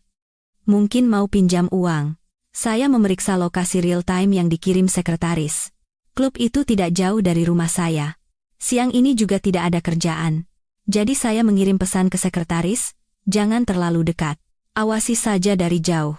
Kalau ada apa-apa, cepat hubungi saya. Sekitar setengah jam kemudian, sekretaris mengirim video yang jelas. Di depan klub, Baskara ragu-ragu sejenak, menggenggam uang receh di sakunya, lalu masuk. Tapi tidak sampai 10 menit, ia diseret keluar oleh 2 satpam. Beberapa lembar kartu nama lecek dan setengah bungkus rokok jatuh ke lantai. Pak Wang, keluar. Dulu kita kan abang adik. Pinjam uang sedikit. Nanti pasti saya kembalikan. Pintu klub terbuka dan seorang pria gemuk keluar. Itu Pak Wang yang dulu sering bergaul dengan Baskara. Siapa? Baskara? Belum sadar juga? Mau pinjam uang lagi? Lupa waktu aku minta bantuan bisnis kecil-kecilan? Apa yang kau lakukan padaku? Sekarang kau bangkrut? Baru teringat padaku? Pak Wang. Soal dulu saya salah. Saya minta maaf. Pinjam uang 5 miliar saja. Bunganya berapapun akan saya bayar. 5 miliar? Pak Wang tertawa sinis dan menyiramkan anggur di tangannya ke wajah Baskara. Lihat kondisimu. Pakaianmu kumal begini mau pinjam uang dariku? Aku takut kalau kupinjamkan, bunganya saja tidak akan kembali. Orang-orang di sekitar berkerumun dan tertawa mengejek, itu kan Pak Baskara, CEO Baskara Teknologi? Kenapa jadi begini? Dulu gagah sekali, sekarang lebih parah dari anjing. Pak Wang memberi isyarat pada satpam. Seret bajingan ini keluar, sial saja. Satpam menyeret Baskara ke pinggir jalan. Pak Wang masuk ke klub tanpa menoleh lagi. Baskara terduduk di pinggir jalan, tidak bergerak cukup lama, tubuhnya bergetar, sepertinya sedang menangis. Pesan suara dari sekretaris masuk. Nona, Pak Baskara sudah duduk di pinggir jalan selama 20 menit. Tadi dia terus mencoba menelepon teman-teman lamanya, tapi tidak ada yang angkat, atau diangkat lalu ditutup. Beberapa bahkan sudah memblokir nomornya. Saya melihat punggungnya yang kesepian di video dan tidak merasa kasihan sedikit pun, itulah hasil dari jalan hidup yang ia pilih. Siang harinya, saya pergi ke galeri bersama teman. Sesampainya di pintu masuk, melihat sekelompok orang sedang bertengkar di pinggir jalan. Saat mendekat, ternyata Baskara lagi. Ia sedang memegangi lengan seorang pria. Pak Li, beri saya pekerjaan. Tidak usah dibayar juga tidak apa-apa. Beri saya kesempatan sekali saja. Pak Li itu adalah orang yang pernah berbisnis dengan ayah. Ia tampak kesal dan menepis tangan Baskara. Pak Baskara, sekarang saya dan Anda tidak ada hubungan apa-apa lagi. Perusahaan Anda bangkrut, seluruh kota tahu. Bagaimana saya bisa mempekerjakan Anda? Reputasi perusahaan saya bisa ikut hancur. Baskara terhuyung dan jatuh. Dahinya berdarah, tapi ia tidak peduli, bangkit dan mencoba memeganginya lagi. Pak Li tampak jijik dan berteriak pada orang-orang di sekitar, siapa saja, tolong tarik orang ini. 2 orang pejalan kaki yang tidak tahan melihatnya, datang melerai Baskara. Pak Li cepat-cepat masuk ke mobil dan pergi, meninggalkan Baskara yang terduduk di lantai menangis meraung-raung. Kenapa tidak ada yang menolongku? Dulu aku CEO, orang-orang di sekitar berdecak. Dulu sehebat apapun, kalau sifatnya begitu, dari awal kalau baik pada istrinya, tidak akan jadi begini. Teman saya memegang tangan saya. Ayo, Anindita, tidak usah dilihat yang sial-sial. Saya mengangguk dan masuk ke galeri. Melihat lukisan-lukisan indah di dinding, saya merasa puas. Kejatuhan Baskara adalah akibat perbuatannya sendiri. Saya tidak perlu bertanggung jawab atas hidupnya, dan tidak perlu merusak suasana hati saya karenanya.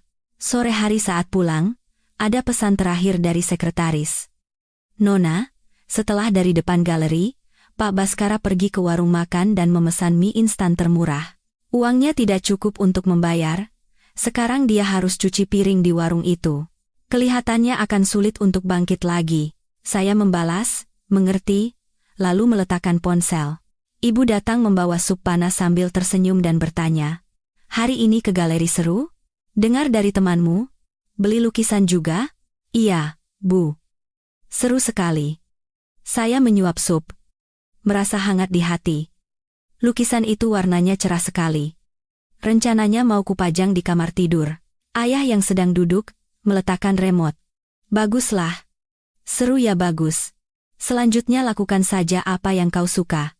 "Oh ya, konsultan hukum bilang besok akan menemui Baskara untuk mengurus dokumen cerai. Melihat kondisinya sekarang, pasti dia akan tanda tangan tanpa banyak bicara." Setelah diusir dari depan apartemen, Baskara tidak punya tempat tujuan. Dengan uang beberapa ribu di sakunya, ia berjalan tanpa arah. Para penagih utang terus menekannya, sekarang bahkan mengancam akan menghubungi orang tuanya. Ia terpaksa mencari Pak Wang, yang dulu dianggapnya seperti saudara. Ia pergi ke klub mewah yang sering dikunjungi Pak Wang. Dulu, ia mengenakan jas mewah, dipanggil Pak Baskara di sana. Tapi hari ini, ia mengenakan jaket tua, dihalangi oleh satpam di pintu masuk. "Hei, kamu siapa? Ini tempat apa? Seenaknya masuk? Saya mau bertemu Pak Wang." "Bilang saja Baskara datang, dia pasti tahu." Satpam memandangnya dari atas ke bawah, lalu tertawa sinis. "Lihat penampilanmu, tidak mungkin mau bertemu Pak Wang. Paling mau minta minuman gratis. Pergi jauh-jauh."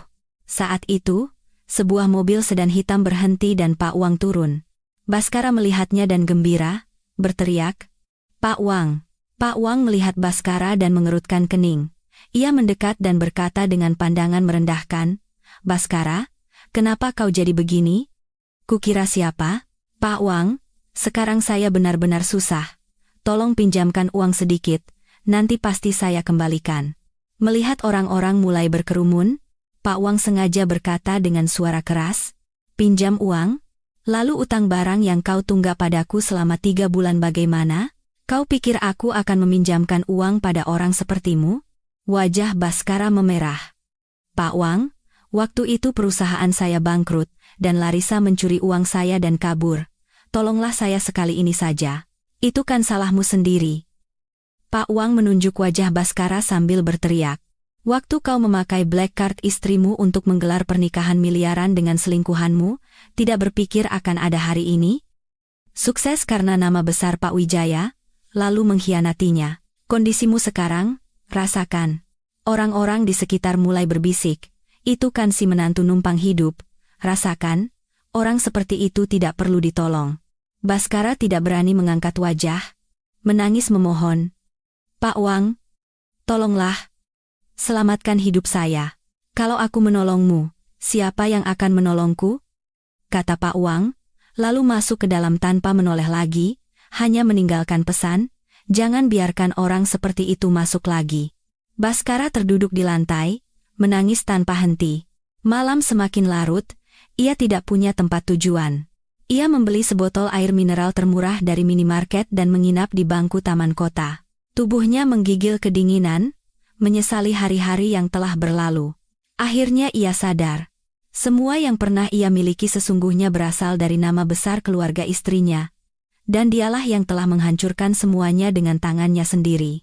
Keesokan paginya, di pintu masuk taman, ia bertemu dengan petugas pengadilan.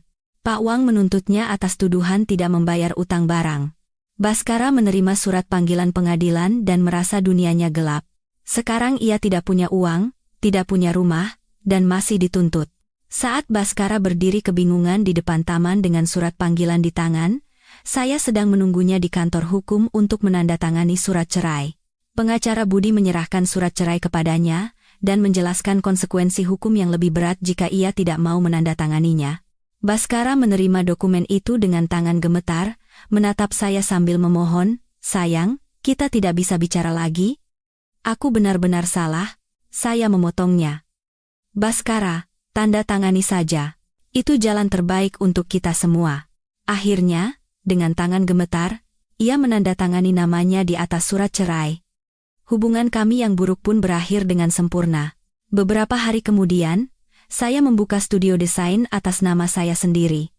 Di hari pembukaan, orang tua dan teman-teman datang memberikan selamat. Studio saya cepat sukses. Saya bekerja dengan bahagia, meskipun sibuk.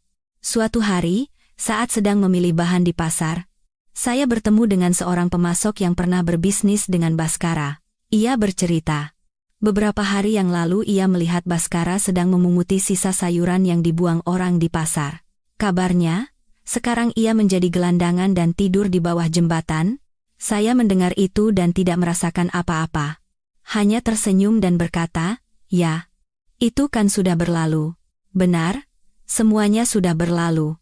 Kejatuhan Baskara adalah akibat perbuatannya sendiri dan tidak ada hubungannya lagi dengan saya. Sekarang, saya akan hidup untuk bisnis saya, untuk orang-orang yang mencintai saya, dan untuk diri saya sendiri. Malam itu, dalam perjalanan pulang kerja, saya kebetulan melewati Grand Cendana Hotel. Tempat itu masih semewah dulu, tapi tidak ada lagi jejak Baskara dan Larissa. Saya teringat kekacauan yang pernah terjadi di sana dan merasa seperti mimpi. Saat itu, telepon berdering, pesan dari ibu. "Nak, tidak pulang makan camilan? Ibu buatkan sup jamur kuping putih kesukaanmu." Saya membalas, "Segera ke sana, Bu." Lalu menginjak gas. Mobil melaju ke arah rumah. Lampu jalanan yang berlalu dengan cepat seperti masa lalu kelam saya yang juga telah berlalu. Di depan saya, hanya ada masa depan yang penuh harapan dan cahaya, seperti lampu yang terang benderang, tanpa bayangan apapun lagi. Kisah untuk hari ini berakhir di sini. Jika Anda menyukai cerita kami, silakan tekan suka untuk memberi kami semangat dan ikuti saluran kami agar tidak ketinggalan cerita menarik lainnya. Sampai jumpa di video selanjutnya.